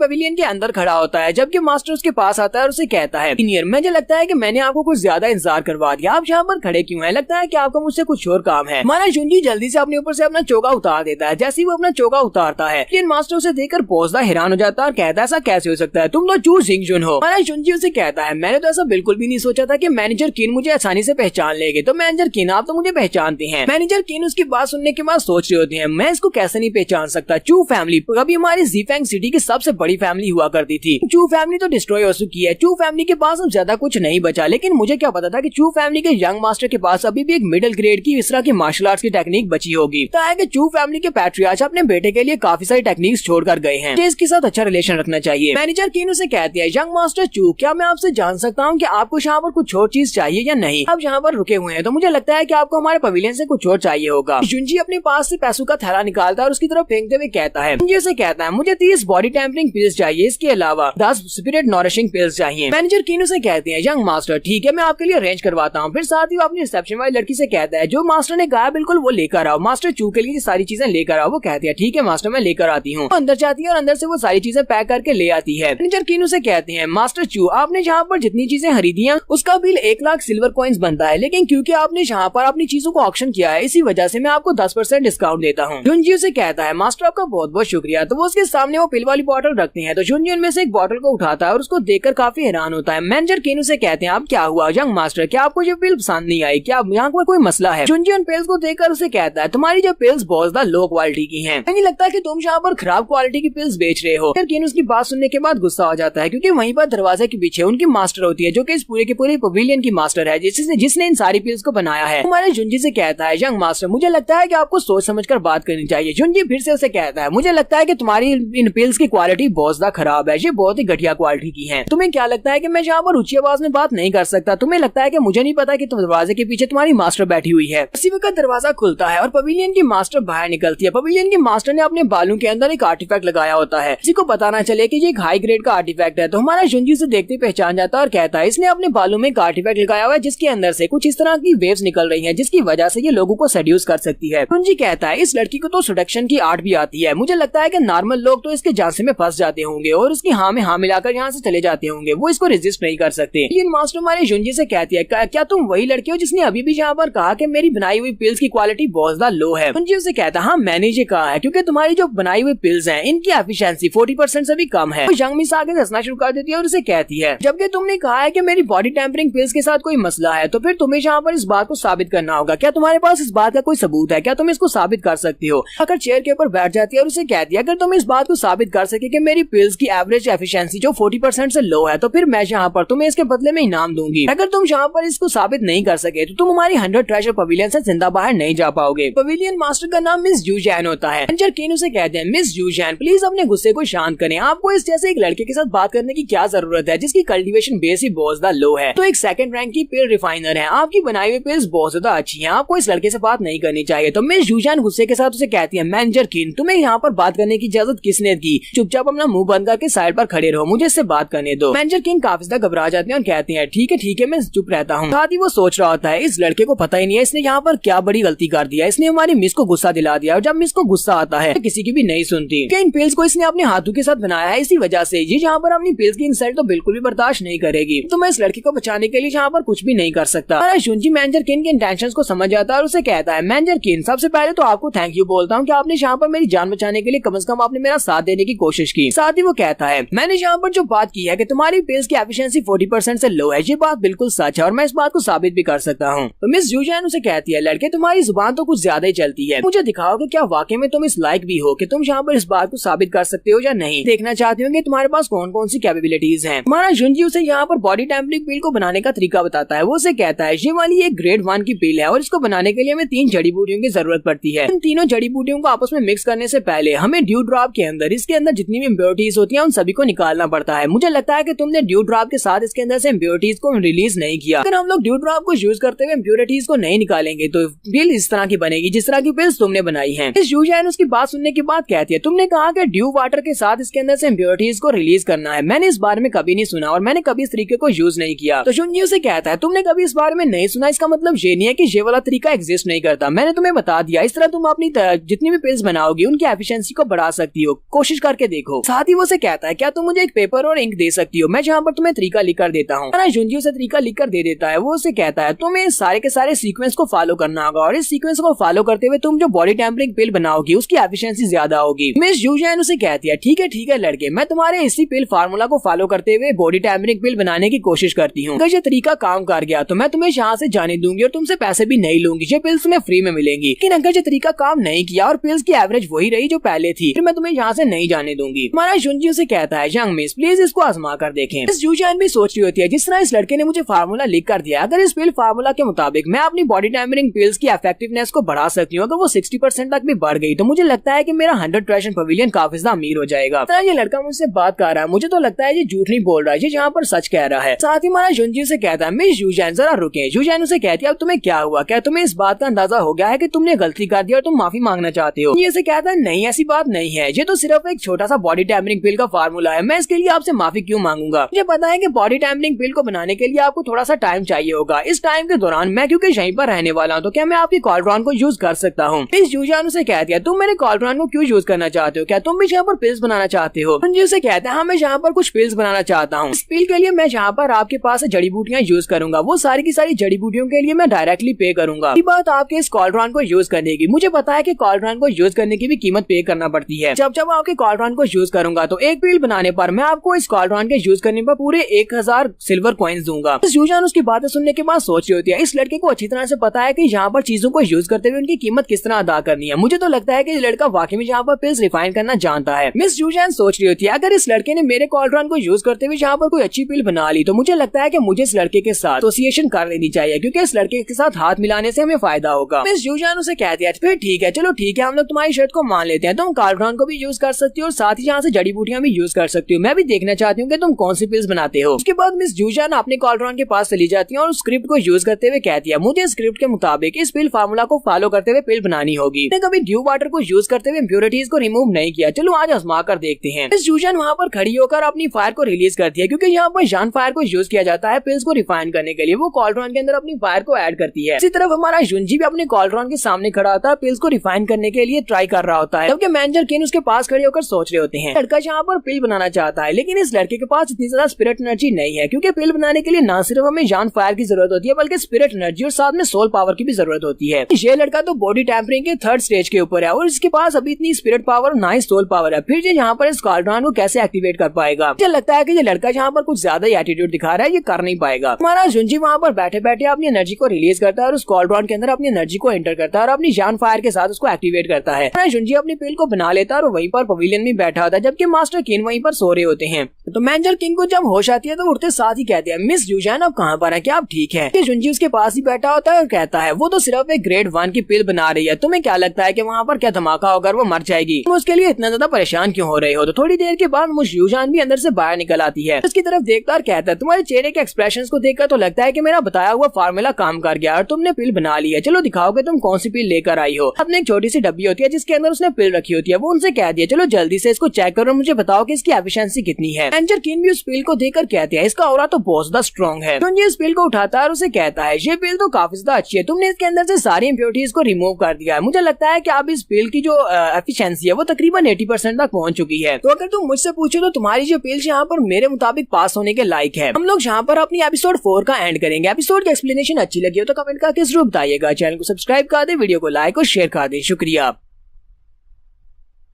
स्वर्ड मास्टर के एपिसोड 5 के साथ हाजिर हो। तो लास्ट एपिसोड के एंड पे हमने देखा था कि मिस यूजैन अपनी बॉडी टेम्परिंग पिल बनाकर ले आती हैं, जिसे कहती हैं इसको चेक करो। जुंजी उसको चेक करता है और कहता है अब इसकी एफिशिएंसी 80% तक बढ़ चुकी है और इसको मैं पासेबल करार देता हूँ। मिस यूजैन उसकी बात सुनने के बाद गुस्सा हो जाती है और उसे कहती है तुमने यहाँ पर क्या कहा कि ये सिर्फ पास होने के लायक है? यहाँ पर इस पिल को बनाने के लिए पूरी रात लगा दी, पूरी रात लगाकर मैं सिर्फ और सिर्फ 8 पिल्स बना पाई हूँ। 8 पिल बनाने के बाद ये वाली पिल मैं तुम्हारे सामने लेकर आई हूँ, तुम कह रहे हो कि ये सिर्फ और सिर्फ पास होने के लायक है। जुंजी बेचारा भी उसकी बात सुनने के बाद काफी घबरा जाता है कि इसका गुस्सा तो काफी ज्यादा है। साथ ही वो गुस्से के साथ चिल्लाकर उसे कह रही होती है चू जिंगजुन तुम्हारी हिम्मत कैसे हुई, तुमने यहाँ पर मुझे कहा कि मेरी पिल्स बहुत ज्यादा बुरी हैं, पहले तुमने कहा कि उनकी एफिशिएंसी कम है, जब मैंने पूरी रात लगाकर यहाँ पिल बनाई तो तुम इसको फिर से बुरा कह रहे हो। तो हमारा जुंजी उसे कहता है मैडम ये बात तो तुम्हें भी अच्छी तरह से पता है कि तुम्हारी पिल की एफिशिएंसी 80% है और जब तक ये परफेक्ट नहीं होती 100% तक नहीं पहुँचती तब इस पिल को परफेक्ट नहीं किया जा सकता। यूजैन उसे कहती है तुमने कहा कि मैंने जो पिल बनाई है वो 80% इफेक्टिवनेस के साथ पॉसिबल है, तो मुझे ये बताओ कि तुमने रात भर लगाकर यहाँ पर कौन सी चीज बनाई है, तुम अपनी पिल मुझे दिखाओ कि तुमने क्या बनाया है। हमारा जुंजी अपने पास एक बॉटल निकालता है जिसके अंदर उसने एक लिक्विड बनाया होता है। वो उस लिक्विड को मिस जूजैन को दे देता है। मिस जूजैन उसकी बॉटल के ढक्कन को खोलती है तो उसके अंदर से बहुत ही गंदी स्मेल आती है। रेंजर किन चलाकर कहते हैं, लड़के तुमने तो यहाँ पर इतनी बड़ी बड़ी बातें की थी कि तुम पिल्स बनाने के बारे में जानते हो, लेकिन मुझे तो लगता है कि तुमने यहाँ पर कोई कचरा बना दिया है, तुम्हें तो कुछ भी नहीं पता। इसके अंदर से गटर से भी ज्यादा बुरी बू आ रही है। ये बनाया हुआ प्रोडक्ट तो बहुत ज्यादा स्मेली है। पर जुंजी मिस जूजैन से कहता है, मिस जूजैन तुम्हें इस बारे में क्या लगता है, क्या तुम्हें भी ऐसा लगता है कि मेरी बनाई हुई जो लिक्विड पिल है ये इतनी इफेक्टिव नहीं है। मिस जूजैन उस पिल के अंदर से जो स्मेल आ रही होती है उसके साथ ही उसके अंदर जो इंग्रेडिएंट्स होते हैं उनको स्मेल कर रही होती है और सोच रही होती है ऐसा कैसे हो सकता है। हालांकि इसकी स्मेल बहुत ज्यादा बुरी है, इसकी एफिशिएंसी काफी ज्यादा अच्छी लग रही है। मुझे लगता है कि ये एक सेकंड ग्रेड की लिक्विड पिल हो सकती है। हालांकि मैं एक सेकंड ग्रेड की पिल रिफाइनर हूँ, लेकिन मैंने भी कभी इस तरह की चीज नहीं देखी। हमारा जुंजी उसे कहता है, मैंने यहाँ पर जिस लिक्विड को बनाया है इस लिक्विड को फायर स्पिरिट स्कैटरिंग लिक्विड कहा जाता है। ये भी एक रैंक 1 का लिक्विड है, लेकिन ये बहुत ज्यादा स्पेशल है। ये तुम्हारी स्किन के लिए, अगर तुम नेचुरली अपनी स्किन के ऊपर इसको यूज करोगी तुम्हारी स्किन के लिए बहुत ज्यादा अच्छा रहेगा। दूसरी बात यह है कि इस मेडिसिन की इफेक्टिवनेस 100% है, यानी कि ये 80% या 90%, ये पूरी 100% है, जो तुम्हारी इस बॉडी रिफाइनिंग पिल से तकरीबन 3 गुना ज्यादा बेहतर है। इस यूजर से कहती है, तुम तो यहाँ पर सिर्फ और सिर्फ अपनी बढ़ाई कर रहे हो, मैं इसको चेक करती हूँ, मैं अपनी बॉडी के ऊपर इसको लगाकर देखती हूँ कि ये किस तरह काम करती है।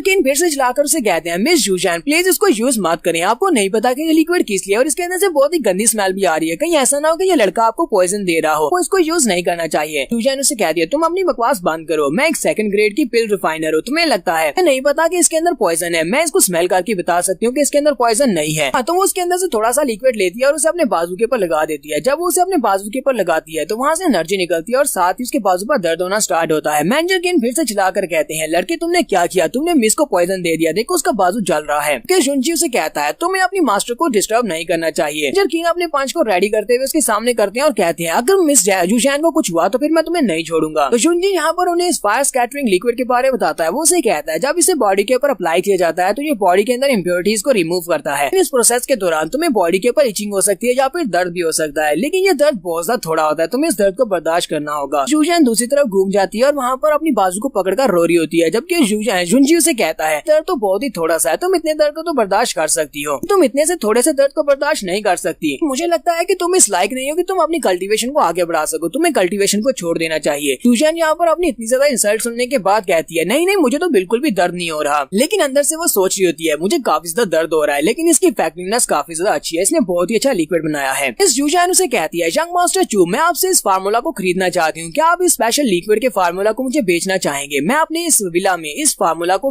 बनाऊंगी और उसके बाद इसको बेचूंगी। हमारा जुंजी उसे कहता है, अब जबकि मिस जूजैन ने यहाँ पर मुझसे ये कहा है कि वो मेरे फार्मूला को खरीदना चाहती है, तो मुझे लगता है कि हम लोग यहाँ पर एक अच्छी दोस्ती करने वाले हैं और आपके साथ एसोसिएशन में मुझे भी काफी ज्यादा फायदा होगा। मैं यहाँ पर आपसे सिर्फ और सिर्फ 40 स्पिरिट स्टोन्स लूंगा। बात सुनते ही मैनेजर किन चिल्लाकर उसे कहते हैं, क्या तुम्हें पता भी है तुमने यहाँ पर क्या कहा? तुम यहाँ पर 40 स्पिरिट स्टोन्स का कह रहे हो, इसका मतलब होता है कि 4 लाख सिल्वर कॉइन्स। तो यहाँ पर कम से कम सोचकर बोलना चाहिए। तुम्हें लगता है कि हम लोग ये फार्मूला के लिए तुम्हें 4 लाख सिल्वर कॉइन्स देंगे? मिस जूजैन हमारे जुंजी के ऑफर को एक्सेप्ट कर लेती है और कहती है, ठीक है फिर हम लोग इसी डील के साथ आगे बढ़ेंगे। अपने पास एक स्पेस रिंग निकालती है और उसे कहती है, ये एक स्पेस रिंग है, इसके अंदर 40 स्पिरिट स्टोन्स हैं और इसके साथ साथ ये स्पेस रिंग भी तुम्हें गिफ्ट के तौर पर दे रही हूँ। हालांकि इसके अंदर ज्यादा स्पेस नहीं है, लेकिन ये तुम्हारे काफी ज्यादा काम आएगी। अगर हम लोग यहाँ पर हाल ही स्पेस रिंग की कीमत देखें तो ये 50,000 सिल्वर कॉइन्स की तुम्हें मिलेगी, ये मैं तुम्हें गिफ्ट के तौर पर यहाँ पर फ्री दे रही हूँ हमारी दोस्ती के नाम। जुंजी उसे कहता है, तो फिर ठीक है मैं आपके इस गिफ्ट को एक्सेप्ट कर लेता हूँ, क्योंकि ये बहुत ही बुरा रहेगा अगर मैं आपके गिफ्ट को एक्सेप्ट नहीं करूंगा। फिर साथ ही हमारा जुंजी अपने पास एक कागज निकालता है और उसे कहता है, तो इसके ऊपर मैंने मेडिसिन के अंदर से सारी इम्प्योरिटीज को रिमूव करनी है और इनकी इफेक्टिवनेस को बढ़ाने का तरीका लिखा हुआ है। मेथड को अगर आपने अच्छे से मास्टर कर लिया तो मुझे लगता है कि सिर्फ और सिर्फ 2 दिन में दोबारा से बॉडी टेम्परिंग पिल को 100% इफेक्टिवनेस के साथ बनाना सीख जाएंगी। इसके बाद आपकी ट्रेजर पवेलियन को काफी ज्यादा फायदा होगा। उसके पास से वो फार्मूला लेती है और उस फार्मूला को पढ़ने के बाद बहुत ज्यादा हैरान होती है। जुंजी से कहती है, अगर तो वाकई में ये फार्मूला काम कर सकता है तो मुझे लगता है कि मैं डायरेक्टली प्रमोट होने वाली हूँ, एक 3rd ग्रेड की पिल रिफाइनर बन जाऊंगी। जुंजी से कहता तो मैं इसमें यहाँ पर आपको एडवांस में कंग्रेचुलेट करता हूँ कि आप एक 3rd ग्रेड की पिल रिफाइनर प्रमोट होने वाली हैं। साथ ही वो उसे कहता है, लेकिन ये मेरा फार्मूला बहुत ज्यादा स्पेशल है, मैं आपको यहाँ पर ये सब कुछ फ्री में तो नहीं देने वाला, इस फार्मूला के बदले में मुझे कुछ चाहिए। जूजैन उसे कहती है, तो यंग मास्टर चू मुझे बताओ कि इसके अलावा तुम्हें हमसे क्या चाहिए? तो हमारा जुंजी उसे कहता है, तुम्हें पता है कि मैंने पहले तुमसे काफी सारे पैसे ले लिए हैं, तो मैं यहाँ पर और ज्यादा पैसे तो नहीं ले सकता, मैं यहाँ पर स्पिरिट स्टोन्स को यूज नहीं करने वाला, मुझे कुछ और चाहिए। जुंजी उसे कहता है, मैं अपनी फैमिली की तरफ से यंग मास्टर चू यानी कि चू फैमिली का यंग मास्टर होने के नाते तुम्हारी इस 100 ट्रेजर पवेलियन के साथ एक अलायंस बनाना चाहता हूँ। मैं चाहता हूँ कि तुम मुझे प्रोटेक्शन दो, मैं फैंगजी माउंटेन के ऊपर जाना चाहता हूँ, मैं तुम्हारे लोगों को अपने साथ लेकर वहाँ पर जाऊंगा और वहाँ पर से जाकर हम लोग जड़ी बूटियां इकट्ठी करेंगे। मैनेजर केन उसकी बात सुनने के बाद एक जोरदार चीख मारते हैं और कहते हैं कहीं तुम पागल तो नहीं हो गए। लोग उसे कहते हैं हाँ ये बात तो वाकई में सच है कि फैंगजी माउंटेन के ऊपर बहुत सारी दूसरी जड़ी बूटियां हैं जिनको यूज करते हुए हम लोग बहुत सारी पिल्स बना सकते हैं, लेकिन वो पूरी की पूरी माउंटेन बहुत सारे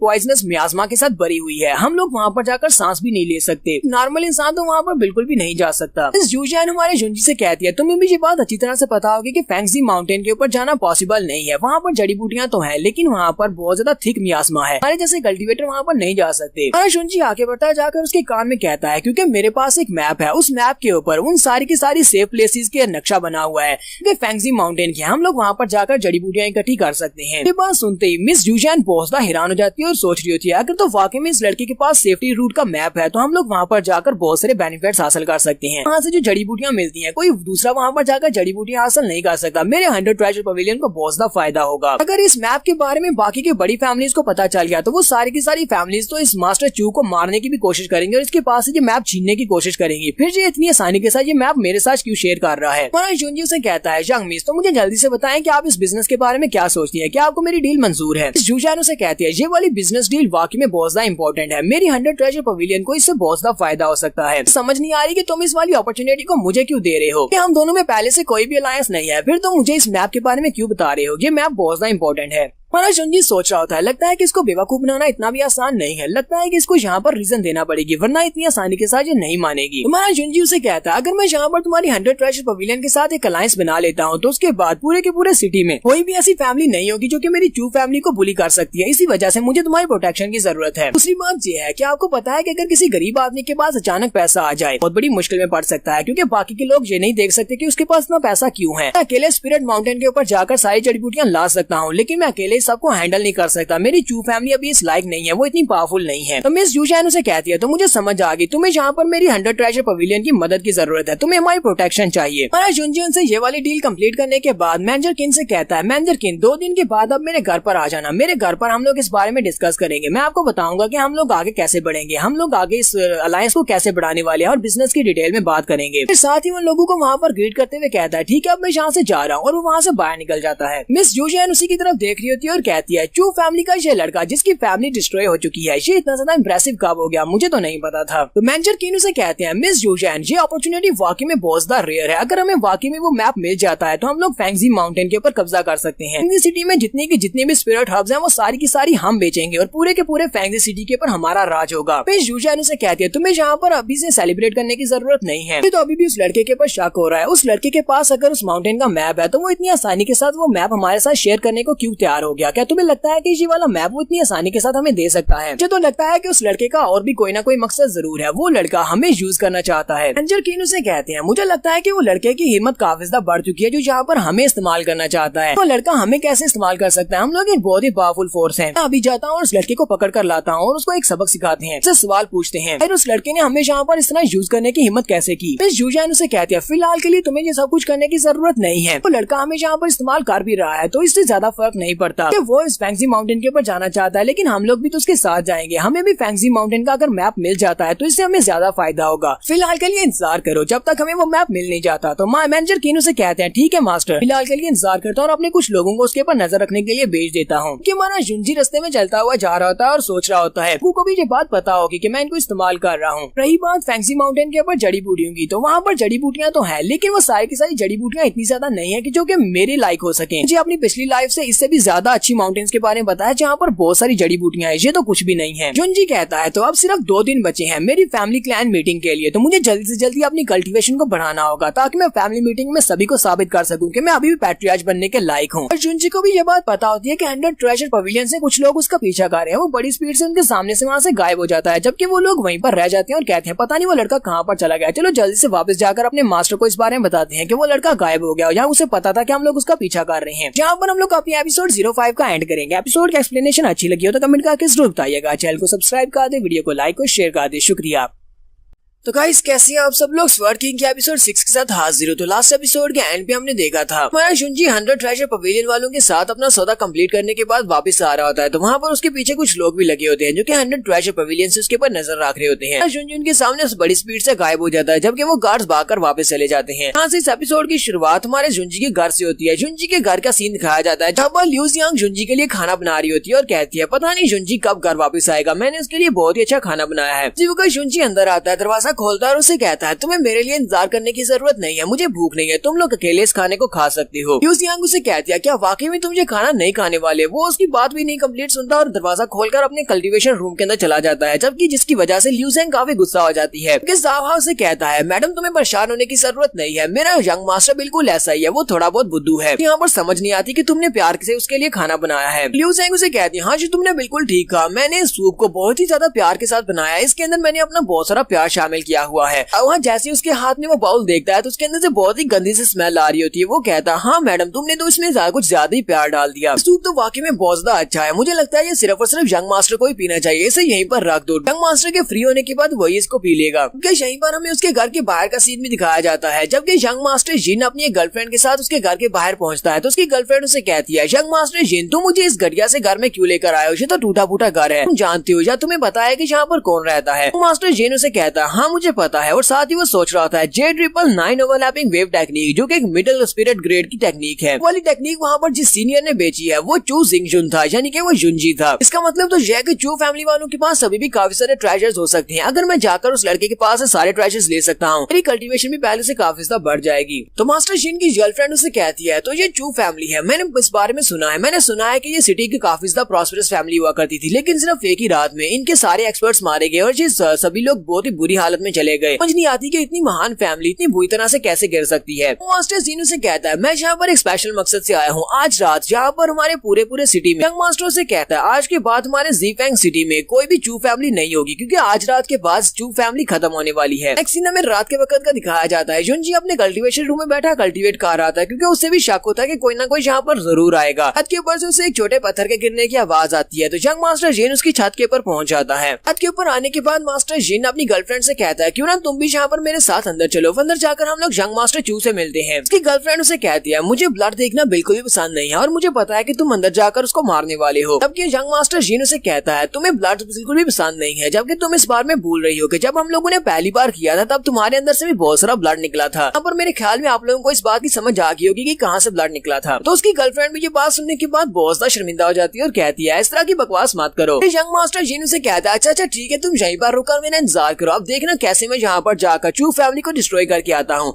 जल्दी से जंप करते हुए रूम के अंदर चला जाता है और जिंगजुन से कहता है चू फैमिली के यंग मास्टर लगता है कि काफी अरसे के बाद मिल रहे हैं। अरे जुंजी भी पहले से तैयार बैठा होता है, वो उसे कहता है मैं भी तो यहाँ पर तुम्हारा इंतजार कर रहा था, आने में थोड़ी सी देर कर दी। यंग मास्टर जिन उसे कहता है मुझे पता है कि आज वो सीनियर जो कि वहाँ पर एक स्पेशल टेक्निक को बेचने के लिए आया था वो तुम ही थे। चू फैमिली वालों के पास अभी भी एक लेवल 1 की मार्शल आर्ट्स की टेक्निक है, इसका मतलब यह कि तुम्हारे पास अभी भी और बहुत सारा खजाना हो सकता है, जल्दी से वो सारे का सारा खजाना मेरे हवाले कर दो। अगर वो सारे का सारा खजाना और सारी मार्शल आर्ट्स की टेक्निक तुम मेरे हवाले कर देते हो तो उसके बाद मैं सोचूंगा कि तुम्हें यहाँ पर जिंदा छोड़ दूं। तुम्हारा जुंजी जल्दी से अपनी तलवार को निकालता है और अपनी तलवार के साथ उसके ऊपर अटैक कर देता है और कहता है कि तुम्हारे अंदर इतनी हिम्मत है तो होती उनको मुझसे ले लो। तो यंग मास्टर जिन उसके अटैक को अवॉइड कर लेता है, फिर साथ ही उसे कहता है तुम्हारी हिम्मत कैसे भी मेरे पर अटैक करने की, तुम तो बॉडी टैंपरिंग के 4th लेवल पर हो, तुम्हें लगता है कि तुम यहाँ पर मेरे सामने इस तरह एरोगेंटली बिहेव कर सकते हो। आदि वो भी अपनी मार्शल स्पिरिट को रिलीज करता है। उसकी मार्शल स्पिरिट एक पैसल होती है। पैसल मतलब ये होता है कि वो एक छोटा सा वेपन होता है, भाले की तरह का वेपन, लेकिन उसका साइज बहुत ज्यादा छोटा होता है। उसने अपने पैसल को पीच फ्लावर पैसल का नाम दिया होता है और वो एक ग्रेड 3 की मार्शल स्पिरिट होती है। हमारा ज़ाओलिंग उसका मजाक उड़ाते हुए कहता है मैं 17 साल का हो गया हूँ लेकिन मैंने आज तक किसी को भी अपने लिंक को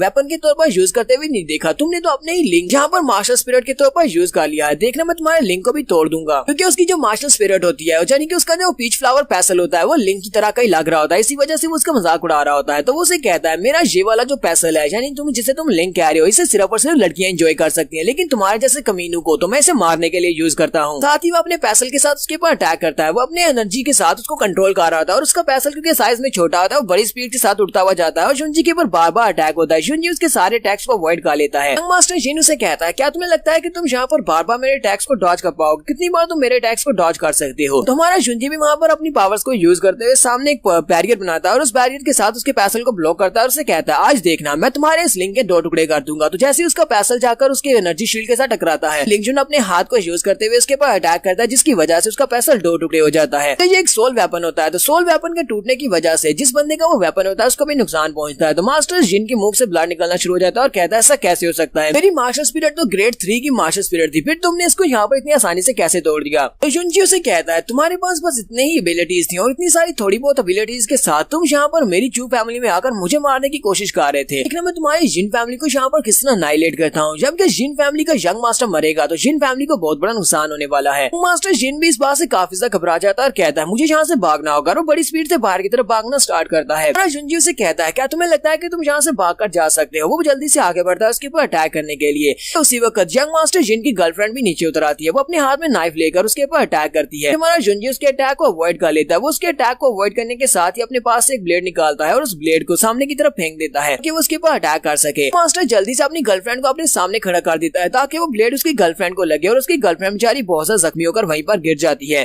जुनजी यंग मास्टर जिन को मारने के लिए आगे बढ़ता है और उसे कहता है तुम तो वाकई में घटिया इंसान हो, तुमने अपनी गर्लफ्रेंड को यहाँ पर शील्ड के तौर पर यूज कर लिया कि वो तुमसे कितना ज्यादा प्यार करती है। हमारा जुनजी उसके मुंह पर जबरदस्त पंचेस मारता है जिससे वो वहीं पर गिर जाता है। पता नहीं इसने यहाँ पर यंग मास्टर जिन को जान से मार दिया या फिर इसको सिर्फ जख्मी किया है, क्योंकि यहाँ पर इस डिटेल नहीं बताई जा रही। इसके बाद हमारा जुनजी वापस अपने कल्टीवेशन रूम में आ जाता है और कहता है मुझे यहाँ पर अपनी कल्टीवेशन को तेजी से आगे बढ़ाना होगा, क्योंकि इस कमीने के यहाँ पर आने की वजह से मेरी कल्टीवेशन स्पीड कम हुई है। मुझे जल्दी से जल्दी कल्टीवेट करना होगा क्योंकि बहुत ही जल्दी फैमिली क्लैन मीटिंग होने वाली है। अरे जुनजी के पास उसकी जो नेमलेस स्टॉर्म है वो कहता है फिलहाल के लिए मैं नेमलेस कल्टीवेशन टेक्निक को मास्टर करने की कोशिश कर रहा हूँ, क्योंकि उस स्टॉर्म के अंदर काफी सारी टेक्निक्स लिखी हुई है। साथ ही वो अपने पास से बॉडी टेम्परिंग पिल को निकालता है और उस पिल को खा जाता है। उस पिल को खाने के साथ वो अपनी बॉडी को भी टेम्पर कर रहा है। जुनजी कहता है पता नहीं यहाँ पर ये वाली पिल्स खाने के बाद ये मुझे ब्रेक थ्रू करने की इजाजत देंगी या नहीं, क्योंकि मैं यहाँ पर ब्रेक थ्रू करना चाहता हूँ और अगले लेवल पर पहुंचना चाहता हूँ और साथ ही अपनी मार्शल स्पिरिट यानी कि अपनी तलवार को भी ब्रेक थ्रू करवाना चाहता हूँ। जुनजी यहाँ पर एक स्पेशल टेक्निक को मास्टर करने की कोशिश कर रहा है जिसको विंड थंडर स्वर्ड टेक्निक कहा जाता है। जी कहता है ये एक बहुत ही स्पेशल टेक्निक है जिसकी पूरे 3 लेवल्स हैं। इसके 3 लेवल्स हैं, लेकिन फिलहाल के लिए मुझे लगता है कि मैं सिर्फ एक ही लेवल को मास्टर कर पाऊंगा। जुनजी कहता है मैं फिलहाल के लिए इसके पहले मूव जिसको शिफ्टिंग विंड कहते हैं उसी को मास्टर कर सकता हूँ। तो वो वहाँ पर शिफ्टिंग विंड को सीखने की कोशिश कर रहा होता है। थोड़ी देर के बाद वहाँ पर ब्रेक थ्रू कर लेता है। जुनजी क्योंकि अपने रीइंकार्नेशन स्टोन के अंदर है, बाहर का 1 दिन और यहाँ के 5 दिन है और उसके बाद सिर्फ 2 ही दिन बचे थे अपनी क्लैन मीटिंग के लिए। तो 10 दिन के अंदर अंदर वहाँ पर ब्रेक थ्रू कम्प्लीट कर लेता है। यहाँ पर इसने अपनी पहली मार्शल आर्ट टेक्निक को भी मास्टर कर लिया है। फाइनली जो अपने रूम के अंदर से बाहर निकलता है, जब अपने रूम से बाहर निकलता है तो उसके सामने उसकी वाइफ खड़ी होती है। उसकी वाइफ ने नए कपड़े पहने होते हैं। वो उसे कहती है हम लोग फैमिली क्लैन मीटिंग में जा रहे हैं, क्या मेरी ये ड्रेस ठीक है। उसे कहता है चाहे तुम कुछ भी पहन लो तुम हमेशा बहुत ज्यादा प्यारी लगती हो। तो साउहा भी वहीं पर पहुंच जाता है और उसे कहता है यंग मास्टर मैंने सब कुछ तैयार कर दिया है, चलो चलने का वक्त हो चुका है। मास्टर उनसे कहता है चलो फिर ठीक है फैमिली क्लैन मीटिंग में चलते हैं और चलकर उन सभी लोगों को बता देते हैं कि पैट्रियार्च कौन है। हमारा जुनजी अपने दोस्तों को अपने साथ लेता है और चल पड़ता है। ये सभी लोग फैमिली पैट्रियार्च मीटिंग की तरफ जा रहे हैं। तो यहाँ पर जितने भी लोग हैं वो सभी लोग चू फैमिली के मेंबर्स हैं। वो सभी लोग इसकी तरफ देख रहे होते हैं और काफी ज्यादा हैरान भी होते हैं और खुश भी हो रहे होते हैं। वैसे कुछ जो यहाँ पर मुंह बनाकर खड़े होते हैं वो लोग कहते हैं ये कमीना यहाँ पर क्या कर रहा है और ऊपर से ये साथ अपने इस लड़की को भी ले आया है, एक नौकरानी के साथ शादी करके इसने हमारी चू फैमिली का नाम खराब कर दिया। तो लोग वहाँ पर खुश हो रहे होते हैं। वो लोग ये सोचकर खुश हो रहे होते हैं कि आज जो एल्डर्स हैं वो इस लड़के को फाइनली पैट्रियार्च की गद्दी के ऊपर से हटा देंगे, क्योंकि पैट्रियार्च की सील इस लड़के के पास है और इस लड़के के पास है वो सील ले ली जाएगी। यंग मास्टर चू और उसके साथ उसके दोस्त बहुत घबराए हुए होते हैं उन सभी लोगों की बातें सुनकर। जुनजी फैमिली मेंशन के बाहर जाकर रुक जाता है और अपने दोस्तों से कहता है तुम लोग यहीं पर रुककर इंतजार करो, मैं अंदर जा रहा हूँ। और वो खुद वहाँ पर अंदर चला जाता है जहाँ पर उसके सामने तीनों ग्रेट एल्डर्स बैठे होते हैं और उन तीनों ग्रेट एल्डर्स के साथ बाकी ये सारे एल्डर्स और मेंबर्स भी मौजूद होते हैं। जब वहाँ पर जाता है तो ग्रेट एल्डर उसे कहते हैं मेरे पास इतना ज्यादा फालतू टाइम नहीं है कि मैं तुम्हारे साथ यहाँ पर आसपास की बकवास बातें कर सकूँ। मैं सीधी मुद्दे की बात पर आता हूँ। तुम्हारे पास जो फैमिली पैट्रियार्च की सील है वो जल्दी से मुझे वापस कर दो। हमारा जुनजी उन सभी लोगों को याद दिलाता है। वो उनसे कहता है जब हमारी चू फैमिली यहाँ पर राइज पर थी सभी लोगों में हमारी चू फैमिली सबसे ज्यादा महान फैमिली हुआ करती थी, सिर्फ और सिर्फ मेरे फादर की वजह से। मेरे फादर इस फैमिली के पैट्रियार्च थे और उन्होंने यहाँ पर तुम्हारी फैमिली को पूरे ज़ीफेंग सिटी में सबसे मशहूर फैमिली बना दिया था। मेरे फादर अभी तक जिंदा है क्योंकि उनके मरने की कोई भी खबर नहीं है। तो तुम लोग यहाँ पर मुझसे उसकी सील को कैसे ले सकते हो, क्योंकि मैं उनका बेटा हूँ। तो यहाँ पर ये वाली सील मेरे पास रहेगी कि हमारे क्लैन के रूल्स के मुताबिक पैट्रियार्च की जो सील होती है वो जनरेशन टू जनरेशन उसी की जनरेशन को जाएगी जो पहला पैट्रियार्च था। तो मेरे फादर अगर मर भी चुके हैं तो उसके मरने के बाद भी मैं उसका बेटा हूँ, तो ये वाली गोल्डन सील तो अब मेरे पास ही रहेगी और मैं तुम्हारा नया पैट्रियार्च बनूंगा। ग्रेट एल्डर उसकी बात सुनने के बाद हंसना शुरू कर देते हैं और कहते हैं हाँ ये बात वाकई में सच है कि तुम्हारा फादर एक बहुत ही महान इंसान था, वो यहाँ का पैट्रियार्च था, तब हमारी फैमिली ने बहुत ज्यादा तरक्की की थी। लेकिन साथ ही वो से कहते हैं लेकिन क्या तुम इस बात को भूल चुके हो, तुम्हारे फादर की कई गलतियों की वजह से ये सब कुछ हुआ था। हमारी चू फैमिली की ये हालत हो चुकी है, पर अटैक हुआ, हमारे बहुत सारे एक्सपर्ट्स मर चुके हैं। तो तुम्हारा फादर कहाँ गया? वो तुम्हारी माँ को ढूंढने के लिए चला गया, उसने अपनी चू फैमिली को छोड़ दिया। दिया वो एक गद्दार है। उसके बाद आज देखो हमारी हालत क्या हो चुकी है। दूसरी छोटी फैमिलीज भी हमें यहाँ पर अपनी आंखें दिखाते हैं। सब कुछ तुम्हारे फादर की वजह से हो रहा है। इसी वजह से अब तुम्हें कोई भी हक नहीं है। तुम्हारे बाप के वापस आने पर ना ही तुम्हें यहाँ पर पैट्रियार्च बनने का कोई हक है। इसलिए जल्दी से जल्दी वो वाली सील मेरे हवाले करो। ग्रेट एल्डर कहते हैं आज मैं चू पेंगटियां यहाँ पर तुम सभी लोगों के सामने इस बात का ऐलान करता हूँ कि मैं तुम सभी लोगों की खिदमत करना चाहता हूँ और तुम सभी लोगों का पैट्रियार्च बनना चाहता हूँ। मैं यहाँ पर अपना नाम रिकमेंड करता हूँ। अगर तुम सभी लोगों को इस बात से कोई मसला हो तो तुम लोग मुझसे ये बात कह सकते हो कि वो सभी लोग भी ग्रेट एल्डर के साथ ही होते हैं। वो सभी लोग कहते हैं हम लोग अपनी चू फैमिली को राइज करवाना चाहते हैं और इसके लिए लाजमी है कि हमें ग्रेट एल्डर को अपना पैट्रियार्च बनाना होगा। हम लोग इस बात से सहमत हैं। यहाँ पर हम लोग अपनी एपिसोड 6 का एंड करेंगे और नेक्स्ट एपिसोड में देखेंगे कि हमारा यंग मास्टर कैसे इन सभी लोगों को यहाँ पर कन्विंस करेगा कि वो पैट्रियार्च बनने के लायक है। एपिसोड का एक्सप्लेनेशन अच्छी लगी हो तो कमेंट करके जरूर बताइएगा। चैनल को सब्सक्राइब कर दें, वीडियो को लाइक और शेयर कर दें। शुक्रिया। तो गाइस कैसे हैं आप सब लोग। स्वर्ड किंग एपिसोड 7 के साथ हाजिर हो। तो लास्ट एपिसोड के एंड पे हमने देखा था कि हमारा यंग मास्टर चू फैमिली मीटिंग में पहुंच जाता है जहां पर ग्रेट एल्डर चू पेंगटियान सभी लोगों से कहते हैं मैं यहाँ पर अपने पैट्रियार्चशिप की अनाउंसमेंट करता हूँ कि मुझे यहाँ पर अपना पैट्रियार्च बना लो तो मैं तुम सभी की फैमिली को राइज करवा दूंगा। यहाँ पर जो लोग होते हैं वो सभी लोग कहते हैं हम लोग इस बात से सहमत है। ग्रेट एल्डर को हमारा नया पैट्रियार्च बन जाना चाहिए। जबकि हमारा जुनजी ये तो बहुत ज्यादा छोटा है, ये पैट्रियार्च बनने के लायक नहीं है। जुनजी ग्रेट एल्डर की बात सुनने के बाद कहता है ग्रेट एल्डर आप तो वाकई में बहुत ज्यादा वंडरफुल है और आपके पास ऐसे तरीके भी होंगे आप जिससे फैमिली को राइज करवा सकते हैं। जुनजी अपने ग्रेट एल्डर से कहता है ग्रेट एल्डर अब जब क्या आप हमारे पैट्रियार्च बनना चाहते हैं तो मैं यहाँ पर आपसे सिर्फ 2 सवाल पूछना चाहूंगा, क्या आप मेरे सवालों के जवाब देंगे। तो पैट्रियार्च उसे कहते हैं हाँ क्यों नहीं, सवालों का जवाब देने में क्या बुराई है, चलो पूछो तुम क्या सवाल पूछना चाहते हो। जुनजी कहता है जैसा कि आपको पता है कि हमारी फैमिली इस वक्त बहुत ज्यादा डिक्लाइनिंग में क्यों है, क्योंकि कभी हमारी फैमिली एक ग्रेट फैमिली हुआ करती थी। तो आप हमारी फैमिली के पैट्रियार्च बन जाते हैं तो मुझे ये बताएं कि आप हमारी फैमिली के पैट्रियार्च बनने के बाद आप क्या करेंगे। आपका मकसद तो यही होगा कि आप बहुत सारा पैसा इकट्ठा करें,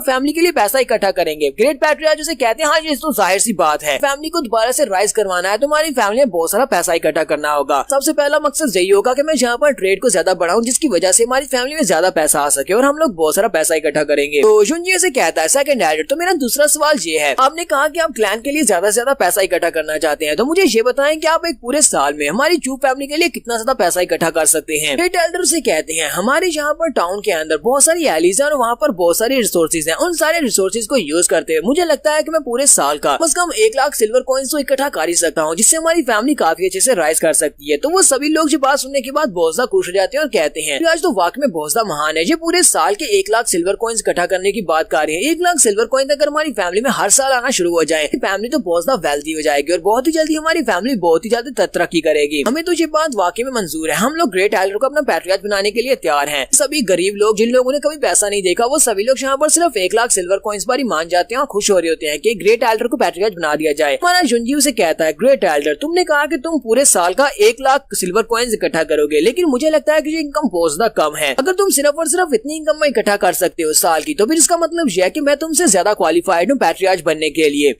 ठीक है, सभी लोग ये बात सुनने के बाद बहुत सा हैरान हो जाते हैं जबकि ग्रेट एल्डर भी वहाँ पर हंसना शुरू कर देते हैं और कहते हैं जिंग जोन लगता है कि तुम्हारा दिमाग खराब हो गया है। जैसा एक छोटा लड़का तुम्हें लगता है कि तुम 1 लाख सिल्वर कॉइन से भी ज्यादा कमा सकती हो, वो भी पूरे साल के। मैं साल के सिर्फ और सिर्फ 1 लाख सिल्वर कॉइन से कमा सकता हूँ। कि बाकी के सभी लोग भी हंसना शुरू कर देते हैं और कहते हैं हाँ देखो तो सही, ये पैट्रियार्च का बेटा कौन सी बात कर रहा है। ये कह रहा है कि ये ग्रेट एल्डर से भी ज्यादा पैसा इकट्ठा कर सकता है। ये ग्रेट एल्डर से ज्यादा पैसा इकट्ठा कर सकता तो ये खुद गरीबी में क्यों रह रहा है, इसका तो अपना घर टूटा फूटा है। क्या यहाँ पर हमारे साथ कोई मजाक हो रहा है। हम लोग यहाँ पर किसी गरीब भिखारी को अपनी फैमिली का पैट्रियार्च बना दें। हमारा जुनजी अपने पास से वो थैली निकालता है, उस थैली के अंदर उसके पास बहुत सारे क्रिस्टल्स होते हैं। वो उनसे कहता है इस थैली के अंदर 40 स्पिरिट स्टोन्स है, तुम समझते हो 40 स्पिरिट स्टोन्स कितने होते हैं। बाकी के सभी लोग भी बहुत ज्यादा हैरान हो जाते हैं और कहते हैं ऐसा कैसे हो सकता है, यंग मास्टर जिंगजुन के पास इतने सारे स्पिरिट स्टोन्स कहाँ से आए। इतने सारे स्पिरिट स्टोन्स का मतलब यह है कि इसके पास बहुत सारा पैसा है। जिंगजुन उन लोगों से कहता है क्या तुम्हें पता है कि इसके अंदर कितने स्पिरिट स्टोन्स हैं। इसके अंदर पूरे 80 स्पिरिट स्टोन्स हैं। सभी लोग कहते हैं इसके पास 80 स्पिरिट स्टोन्स है, इसका मतलब यह है कि इसके पास 8 लाख सिल्वर कॉइन्स हैं। लेकिन इसके पास इतना सारा पैसा कहाँ से आ सकता है। वो सभी लोग एक दूसरे की तरफ देख रहे होते हैं। हमें यहाँ पर क्या फैसला करना चाहिए, हमारे लिए कौन ज्यादा बेहतर रहेगा, ग्रेट एल्डर या फिर ये लड़का। जुनजी फिर से ग्रेट एल्डर से कहता है ग्रेट एल्डर तो आप मुझे बताओ कि हम दोनों में से कौन टॉप पर है, ऐसे कौन यहाँ पर ज्यादा पैसा कमा सकता है, क्योंकि तुम तो साल का सिर्फ 1 लाख सिल्वर कॉइन्स कमाना जानते हो। उसी वक्त उसका बेटा भी वहाँ पर पहुँच जाता है जो चू फैमिली का नंबर 1 जीनियस भी है जिसका नाम चू हाई है।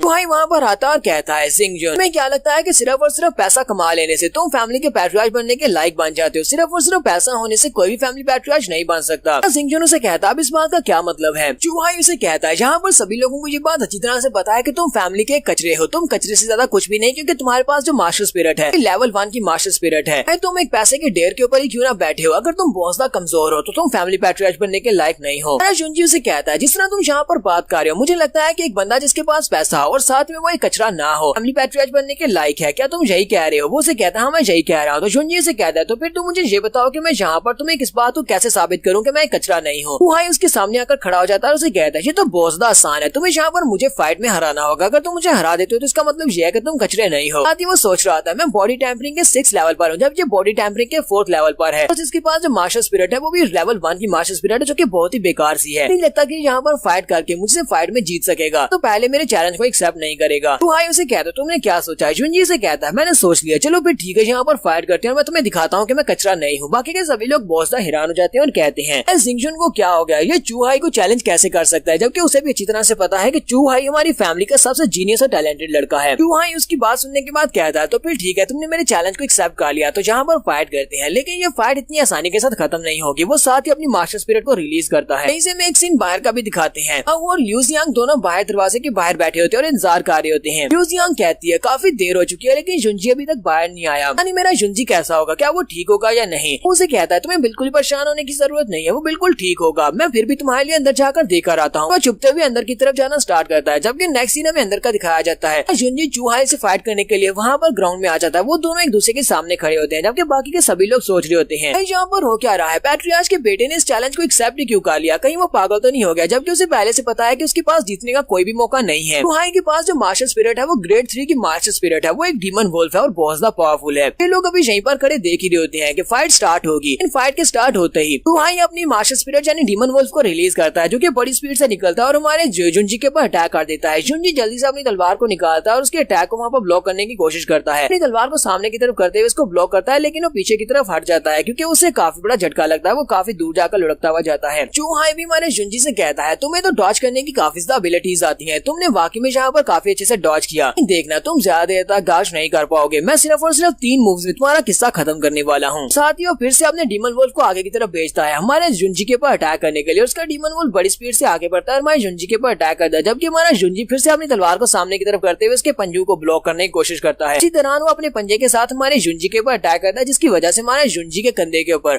बाजू के ऊपर एक कट लगता है और वो काफी जख्मी हो जाता है। वो भी पीछे की तरफ हटता है और कहता है इसके पंजे तो काफी ज्यादा तेज है। चूहाई उसे कहता है मुझे बताओ कि मेरे डीमन वुल्फ के शार्प क्लास तुम्हें कैसे लगे? तो मेरे डीमन वुल्फ ने तुम्हें सिर्फ और सिर्फ पंजा मारा, थोड़ी देर की बात देखना ये तुम्हारे सर को अपने दांतों से चबा रहा होगा। हमारा जुंजी वहाँ पर खड़ा खड़ा सोच रहा होता है इसकी मास्टर स्पिरिट मुझसे ज्यादा स्ट्रॉन्ग है और इसकी कल्टीवेशन लेवल मुझसे ज्यादा है, तो मैं इससे हेड ऑन फाइट नहीं कर सकता। मुझे इस फाइट को क्विकली एंड करना होगा, मुझे अपनी बची कुची पावर को एक ही मूव में यूज करना पड़ेगा। चूहाई उसे कहता है तुम्हें यहाँ पर टॉप बनने की जरूरत नहीं है, अभी भी तुम्हारे पास एक मौका बाकी है, तुम्हें बस मेरे सामने घुटने टेकर माफी की भीख मांगनी है और उसके बाद वो गोल्डन सील मुझे दो जहां से दफा हो जाओ। कि हमारा जुंजी आगे से हंसना शुरू कर देता है और उसे कहता है तुम्हें किसने कह दिया कि मैं यहाँ पर तुमसे माफी मांगने वाला हूँ? जुंजी यहाँ पर अपनी तलवार के साथ स्पेशल मार्शल आर्ट टेक्निक के पहले मूव जिसका नाम शिफ्टिंग विंड होता है उसको यूज करता है। कि चूहाई उसे कहता है तुम्हें क्या लगता है कि तुम यहाँ पर इस मूव को यूज करके मुझसे जीत पाओगे? मैं तुम्हें अपने ही इस डीमन वुल्फ के क्लास के नीचे दफन करने वाला हूँ। और उसका डीमन वुल्फ फिर से उसके ऊपर अटैक करने के लिए आगे बढ़ता है। डीमन वुल्फ हमारे जुंजी के ऊपर अटैक कर रहा था, जुंजी उसके अटैक्स को फिर से अवॉइड कर रहा था और साथ ही वो वहाँ पर अपने स्पेशल विंड वाले मूव को यूज कर रहा था, जिसकी वजह से वहाँ पर काफी सारा हवा का प्रेशर निकलता है।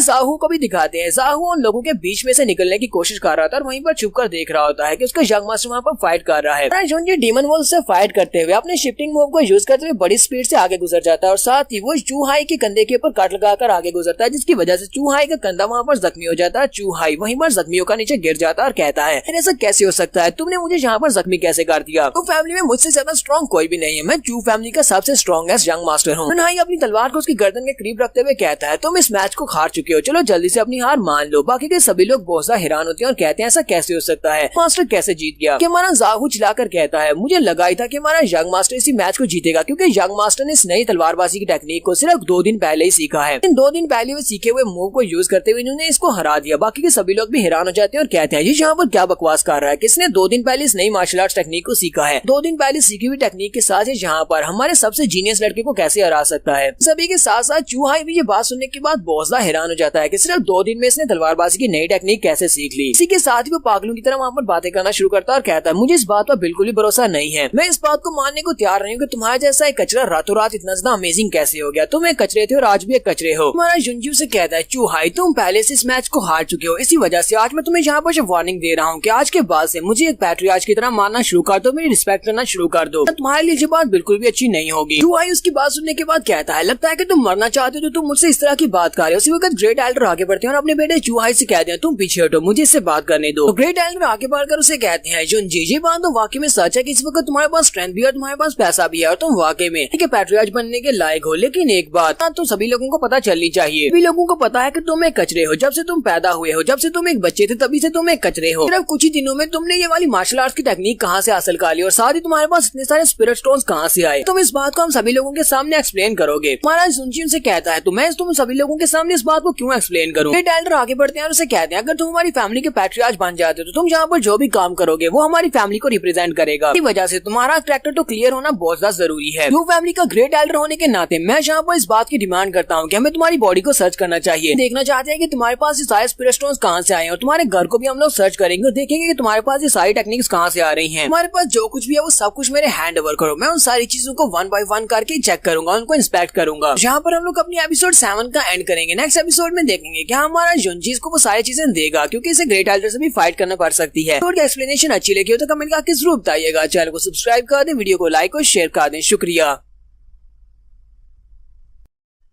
तो गाइस कैसे हैं आप सब लोग। स्वर्ड किंग की एपिसोड 08 के साथ हाजिर हूं। तो लास्ट एपिसोड के एंड पे हमने देखा था कि ग्रेट एल्डर हमारे स्वर्ड किंग से कहते हैं अगर तुम हमारी चू फैमिली के पैट्रियार्च बनना चाहते हो तो तुम्हारा हर एक एक्शन हमारी चू फैमिली को रिप्रेजेंट करेगा। यहाँ पर तुमने इतने सारे पैसे शो करवाए और साथ में इतनी पावर शो करवाई, लगता है कि तुम्हें यहाँ पर अपनी इंस्पेक्शन करवानी चाहिए। तुम्हारे पास जो कुछ भी है वो सब कुछ मुझे दे दो, मैं उन सभी को थॉरोली चेक करूंगा और उसके बाद इस बात का फैसला करूंगा कि तुम हमारी चू फैमिली के पैट्रियार्च बनने के लायक हो या नहीं। तो हमारा जुनजी उसे कहता है तुम यहाँ पर मुझसे मेरी चीजें मांग रहे हो, ये तो ऐसे लग रहा है जैसे कि तुम लूटने की कोशिश कर रहे हो, वो भी दिन दहाड़े। जबकि सेकंड एल्डर चिल्लाकर उसे कहते हैं कि तुम्हारी हिम्मत कैसे हुई हमारे फर्स्ट एल्डर के सामने इस तरह बात करने की, तुम तो यहाँ पर बिल्कुल गिल्टी बंदे की तरह ही बात कर रहे हो, ऐसे लगता है कि तुम ही ने यहाँ पर कोई ना कोई क्राइम किया है। तो ग्रेट एल्डर कहते हैं मुझे लगता है कि तुमने यहाँ पर शुरुआत से हमसे कोई चीज छुपा कर रखी हुई है, तो हमें वो सारी चीजें चेक करनी चाहिए। चू फैमिली में तुम किसी से कोई भी चीज नहीं छुपा सकते अगर तुम्हें पैट्रियार्च बनना है। तो ग्रेट एल्डर यहाँ पर अपनी फैमिली गार्ड से कहते हैं फैमिली गार्ड चलो जल्दी से आगे बढ़ो और इस लुनाटिक को पकड़ लो और इसको पकड़कर डंजन में डाल दो, मैं इसको थॉरोली चेक कर सकूं, मैं चेक कर सकूं कि इसके पास कौन कौन सी चीजें और इसने क्या क्या छुपा कर रखा हुआ है।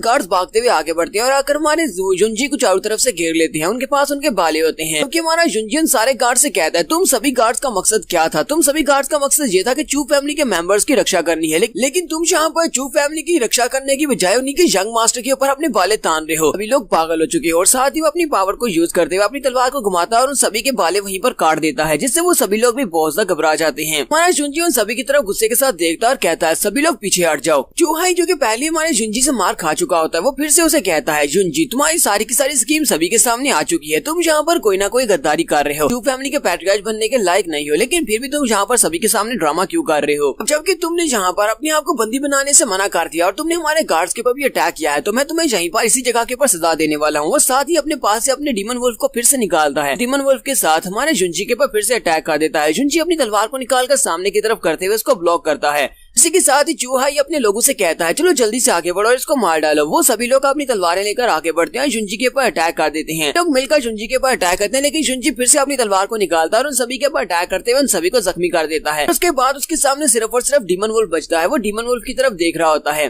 चूहाई उसे कहता है जिंगजुन मैंने तो यहाँ पर कुछ ज्यादा केयरलेसनेस दिखा दी, अब नहीं, अब तुम्हें यहाँ पर मरना होगा। क्योंकि हमारा जुनजी आगे से हल्का सा मुस्कुराता है और उसे कहता है पर मुझे अफसोस है कि तुम यहाँ पर बहुत ज्यादा डिसअपॉइंट होने वाले हो। और इसी के साथ ही वो अपने किलिंग इंटेंट को रिलीज करता है। तो वहाँ पर जितने फैमिली के लोग होते हैं वो सभी लोग कहते हैं इस लड़के का किलिंग इंटेंट तो बहुत ज्यादा पावरफुल है। पैट्रियार्च भी काफी ज्यादा घबरा जाते हैं और कहते हैं चलो जल्दी से पीछे हट जाओ। वो अपने बेटे से कह रहे होते हैं, लेकिन उनका बेटा तो यहाँ पर पागल हो चुका है, सिर्फ और सिर्फ हमारे जुनजी को मारना है। इसी वजह से वो आगे की तरफ बढ़ रहा होता है, सोच रहा होता है कि मैं यहाँ से पीछे की तरफ तो बिल्कुल भी नहीं हटने वाला। फाइट के दौरान किसी से भागना ये तो बिल्कुल भी बेवकूफी होगी। मैं फैमिली का अगला पैट्रियार्च बनने वाला हूँ और मुझे यहाँ पर भागना नहीं है। वो अपने डीमन वुल्फ को आगे की तरफ भेजता है ताकि वो हमारे जुनजी के ऊपर अटैक कर सके। जैसे उसका डीमन वुल्फ हमारे जुंजी के ऊपर अटैक करने के लिए आगे बढ़ता है। जी वहीं से गायब हो जाता है, बड़ी स्पीड से उसके ऊपर कट लगाता है, जबकि बाकी के सभी लोग बहुत ज्यादा घबरा जाते हैं और कहते हैं ये कितना ज्यादा फास्ट है। जुंजी इसके ऊपर अटैक करता है तो उसके डीमन वुल्फ के अंदर से एनर्जी डेसिपेट होना स्टार्ट हो जाती है और इसी के साथ ही चूहाई के मुंह से ब्लड निकलता है और चूहाई ग्राउंड के ऊपर गिर जाता है। उसके मुंह से बहुत सारा ब्लड बहता है और वहीं पर मर जाता है। देखकर उसके फादर को बहुत बड़ा झटका लगता है। वो चिल्लाकर कहते हैं ऐसा नहीं हो सकता। फिर साथ ही बहुत ज्यादा गुस्सा हो जाते हैं और कहते हैं हम कमीने कहेंगे, तुम्हारी हिम्मत कैसे हुई कि तुमने मेरे बेटे को मार डाला। तो जुंजी उसे कहता है तुम बाप बेटा दोनों ही यहाँ पर आपस में मिलकर मुझे मारने का प्लान बना रहे हो, तो मैं यहाँ पर अपने आप को डिफेंड करने के लिए तुम्हें मार भी नहीं सकता। मैं यहाँ पर सिर्फ और सिर्फ अपनी रक्षा की है। अचार्य उसे कहते हैं तुम्हारे पास बहुत ही अच्छा जवाब है। ठीक है, ये तो बहुत ही अच्छी बात है कि तुमने अपने आप को डिफेंड किया, लेकिन देखते हैं कि अब तुम अपने आप को कैसे डिफेंड करोगे। फर्स्ट टाइगर भी जल्दी से अपनी मास्टर स्पिरिट को रिलीज करते हैं जो कि एक स्पीयर होता है। वो अपनी मास्टर स्पिरिट को रिलीज करते हुए उसे कहते हैं लड़की अब देखना मैं तुम्हारा क्या करता हूँ। तुमने मेरे बेटे की जान ली है तो यहाँ पर मुझे पूरा हक है तुम्हारी जान लेने का। तो हमारा बेचारा जाहू बहुत ज्यादा घबरा जाता है और कहता है अब तो सब कुछ खत्म हो गया, हमारे जग मास्टर कैसे बचेंगे। फर्स्ट टाइगर की कल्टीवेशन लेवल तो बहुत ज्यादा है, ये तो स्पिरिट गैदरिंग राम के सेकंड लेवल पर है। हमारे मास्टर जुंजी जी तो बॉडी टेम्परिंग के फोर्थ लेवल पर है। तो फर्स्ट टाइगर अपने बाले को रिलीज करने के बाद अपनी एनर्जी को रिलीज करते हुए जिसे कहते हैं जुंजी तुम हमेशा से एक कचरे थे और आज भी एक कचरे हो, लेकिन ये बहुत बड़ी अफसोस की बात है कि मेरा बेटा तुम्हारे जैसे कचरे के हाथों से मारा गया, लेकिन आज मैं इस अफसोस को अपने माथे के ऊपर से हटा दूंगा। उसी वक्त उन्हें आसमान के ऊपर एक बड़ा सा पंछी दिखाई देता है। सभी लोग ऊपर की तरफ देखते हैं तो वो बड़ा सा पंछी बड़ी स्पीड से उड़ता हुआ नीचे ग्राउंड की तरफ आता है और ग्राउंड के ऊपर आकर धड़ाम से एकदम आका होता है। सभी लोग वहाँ की तरफ देख रहे होते हैं कि अब यहाँ पर कौन आ गया है। तो वो सभी लोग सामने देखते हैं तो वहाँ से धुआं हटने के बाद पर मास्टर कीशान होते हैं। मास्टर कीशान जो कि 100 ट्रेजर पवेलियन के मैनेजर हैं। वो सभी लोग कहते हैं ये तो 100 ट्रेजर पवेलियन के बॉस किन है, लेकिन ये यहाँ पर क्या कर रहे हैं। मैनेजर किनशान वहाँ पर लैंड करने के बाद हमारे यंग मास्टर चू से कहते हैं मास्टर चू काफी दिनों के बाद मिल रहे हैं, उम्मीद करता हूँ कि आप बिल्कुल ठीक होंगे। जुंजी से कहता है हाँ मैं बिल्कुल ठीक हूँ, तुम्हारा बहुत बहुत शुक्रिया। मास्टर किनशान उसे कहते हैं यंग मास्टर अगर तुम्हें फ्यूचर में भी कोई मुश्किल होती है तो मुझसे राब्ता कर सकते हो, बिल्कुल भी घबराने या शर्माने की जरूरत नहीं है, मुझे कह देना मैं तुम्हारी मदद जरूर करूंगा। फिर साथ ही वो फर्स्ट टाइगर की तरफ देखकर गुस्से के साथ उसे कहते हैं आखिर किसके अंदर इतनी ज्यादा हिम्मत है कि जो कि हमारे पार्टनर यानी कि 100 ट्रेजर पवेलियन के पार्टनर के साथ कुछ बुरा कर सके। तो सभी लोग ये बात सुनते ही बहुत ज्यादा घबरा जाते हैं, कैसा कैसे हो सकता है कि यंग मास्टर चू यानी कि हमारे जुंजी 100 ट्रेजर पवेलियन वालों का पार्टनर कब से बन गया।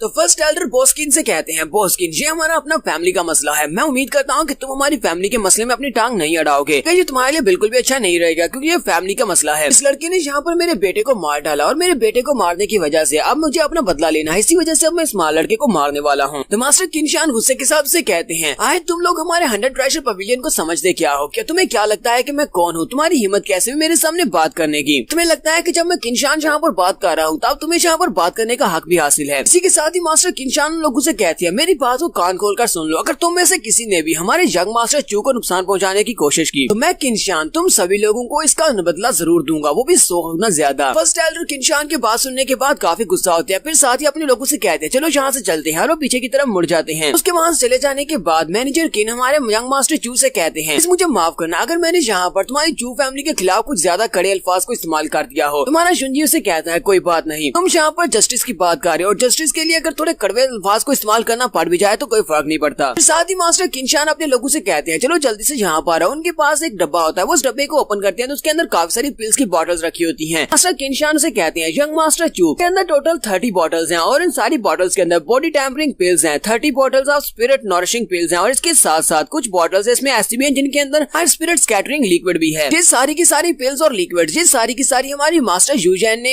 अपने हाथों से रिफाइन किया, इसलिए आपको इन सभी को अपने पास रखना और चेक करके बताया गया इनके अंदर कुछ इम्प्योरिटीज तो नहीं है, इसलिए प्लीज इन सारी की सारी मेडिसिन को एक्सेप्ट कर लें। तो वहाँ पर जितने भी फैमिली मेंबर्स होते हैं वो सभी लोग देख के बहुत ज्यादा घबरा जाते हैं और कहते हैं ऐसा कैसे हो सकता है, हमें तो अपनी आंखों पर यकीन नहीं आ रहा। हमारी फैमिली का यंग मास्टर जिसे हम सभी लोग कचरा समझते थे उसका 100 ट्रेजर पवेलियन वालों के साथ इतना गहरा ताल्लुक है कि वो लोग उसे यहाँ पर मेडिसिनल पिल्स दे रहे हैं। हमारा जुंजी मास्टर किन से कहता है मास्टर किन अब जबकि आप यहाँ पर इसको तोहफे के तौर पर मुझे दे रहे हैं तो फिर ठीक है मैं इसको एक्सेप्ट कर लेता हूँ, ऐसे भी हम लोग तोहफे को वापस तो नहीं ठुकरा सकते। अपने साहू से कहता है चलो जल्दी से आओ और आकर इस डब्बे को उठा लो। वो डब्बे उसके हाथ में पकड़ा देता है। तो बॉस की हमारे जुंजी से कहते हैं ये तुम्हारी चू फैमिली की फैमिली मीटिंग है, मुझे नहीं लगता कि मेरे जैसे आउटसाइडर को यहाँ पर ज्यादा देर के लिए रुकना चाहिए। अब मैं यहाँ से जा रहा हूँ, कुछ दिनों के बाद जब तुम इस सारे मसले से फ्री हो जाओगे उसके बाद मुझे बताना, तो अपनी कोऑपरेशन के बारे में बात करेंगे, डिटेल में बात करेंगे कि हम लोग कैसे आगे बढ़ने वाले हैं और कैसे काम करेंगे। साथ ही मास्टर किन सोच रहे होते हैं मुझे लगता है कि इस लड़के ने जानबूझकर मुझे 2 दिन के बाद का टाइम दिया था क्योंकि इसे पता था कि इसकी फैमिली क्लैन मीटिंग में ये सब कुछ होने वाला है, इसी वजह से इसने मुझे यहाँ पर बुलाया था। चलो ये तो बहुत ही अच्छी बात है कि मैं टाइम पर यहाँ पर पहुंचा, वरना हमारा पार्टनर यहाँ पर हमारी पार्टनरशिप से पहले ही मारा जाता। मैंने क्योंकि यहाँ पर इस लड़के की जान बचा दी है तो इसकी वजह से अब इस लड़के के ऊपर मेरा एक एहसान चढ़ गया और और कल को इसको हमारी बात मानना पड़ेगी। उसी वक्त हमारा जुंजी अपने पास से एक और पेपर निकालता है और उसे कहता है, वो स्किन आपने यहाँ पर बहुत ही अच्छा काम किया, जहाँ पर आपने आकर जस्टिस का साथ दिया और मेरे साथ आपने यहाँ पर आकर साथ देते हुए मेरी जान बचाई है। इसी वजह से मैं यहाँ पर आपको थैंक यू बोलने के लिए अपने पास से कुछ और फार्मूलाज दे रहा हूँ। ये बहुत ही अच्छे फार्मूलाज है। इसके अंदर एक हार्ट क्लींजिंग पिल का फार्मूला है, ये आप अपनी मास्टर को जाकर दे देना। वो स्किन उसके हाथ से वो फार्मूला लेते हैं और कहते हैं, ये पिल तो वाकई में बहुत ज्यादा अच्छी पिल है, ये बहुत अच्छा फार्मूला है। तो वाकई में यहाँ पर थैंक यू बोलने के बदले मुझे ये वाला पिल का फार्मूला देने वाले हो, क्योंकि ये वाला फार्मूला तो बहुत ज्यादा महंगा होगा। जुंजी से कहता है, हम दोनों की पार्टनरशिप के सामने इतना महंगा तो नहीं है, तो आप इसको रख सकते हैं। मास्टर किनशान से कहते हैं, ठीक है यंग मास्टर, आपका बहुत बहुत शुक्रिया, अब मैं यहाँ से जा रहा हूँ। और वो वहाँ से चला जाता है। कि बाकी के सभी लोग सोच रहे होते हैं यहाँ पर हो क्या रहा है, हम सभी को कुछ भी समझ नहीं आ रही कि हमारा यंग मास्टर चू इतना ज्यादा महान कैसे हो गया। पर बॉस किन भी यहाँ पर उसके सामने किस तरह उसके सामने रिस्पेक्टफुली बात कर रहे थे। तो जहाँ पर से बाहर वालों के लोगों के चले जाने के बाद हमारा जुंजी अपने लोगों से कहता है, तुम सभी को जैसे कि पता है कि तीनों एल्डर्स यहाँ से जा चुके हैं। एल्डर्स के जाने के बाद तुम में से अगर कोई और है जिसको लगता है कि मुझे अपनी फैमिली पैट्रियार्च की सील दे देनी चाहिए और मुझे पैट्रियार्च नहीं बनना चाहिए, वो यहाँ पर बात कर सकता है। फिर किसी को इस बारे में कोई ऑब्जेक्शन हो कि मुझे फैमिली पैट्रियार्च नहीं होना चाहिए, वो भी बात कर सकता है। सभी लोग उसे कहते हैं, नहीं नहीं, हमें कोई भी ऑब्जेक्शन नहीं है, तुम ही फैमिली पैट्रियार्च होने चाहिए। जैसे कि हमारी क्लैन की रूल बुक के अंदर लिखा हुआ है कि ये वाली पैट्रियार्च की सील जनरेशन टू जनरेशन आगे बढ़ेगी। फादर की बाद ये वाली सील अब तुम्हारे पास होनी चाहिए, तुम ही हमारे फैमिली के नए पैट्रियार्च होने चाहिए। तो सभी लोग वहाँ पर उसे कहते हैं, आज हम लोग देख रहे हैं कि हमारी फैमिली बहुत ज्यादा राइज करने वाली है, क्योंकि हमने आज तुम्हारी ऑसमनेस को देख लिया है। तो सभी लोग वहाँ पर बहुत ज्यादा खुश हो जाते हैं और इसकी तारीफें करना शुरू कर देते हैं और उसे कहते हैं, तुम्हारा हमारा फैमिली पैट्रियार्च बनना ये बहुत बड़ी किस्मत की बात है। सभी को यहाँ पर कोई भी ऑब्जेक्शन नहीं है और हम लोग इस आसानी के साथ इस बात को मानने को तैयार हो गए हैं। और साथ ही वो उसके लिए कह रहे होते हैं कि तुम हमारे पैट्रियार्च और तुम्हारे लंबी उम्र मिले। जुंजी उन लोगों से कहता है, मेरे दिमाग में इस वक्त कुछ बातें चल रही हैं और मुझे लगता है कि मुझे वो सारी बातें तुम लोगों से करनी चाहिए, क्योंकि अब मैं पैट्रियार्च बन चुका हूँ। वो सभी लोग उसे कहते हैं, हाँ क्यों नहीं, यंग मास्टर बताएं कि आपको क्या कहना है। जुंजी उन लोगों से कहता है, अब जबकि मैं तुम लोगों का नया पैट्रियार्च बन चुका हूँ, तो मैं उम्मीद करता हूँ कि हम लोग यहाँ पर एक नई शुरुआत करेंगे। मेरी चू फैमिली यहाँ पर नई शुरुआत कर रही है, यहाँ पर तुम में से किसी को भी बुरी तरह से ट्रीट नहीं करूंगा। मुझे तुम लोगों से एक और बात करनी है, तो यहाँ पर हम लोग एपिसोड का एंड करेंगे और देखेंगे कि नेक्स्ट एपिसोड में ये कौन सी बात करने वाला है। तो एक्सप्लेनेशन अच्छी लगी तो कमेंट करके जरूर बताइएगा। चैनल को सब्सक्राइब कर दे, वीडियो को लाइक और शेयर कर दें। शुक्रिया।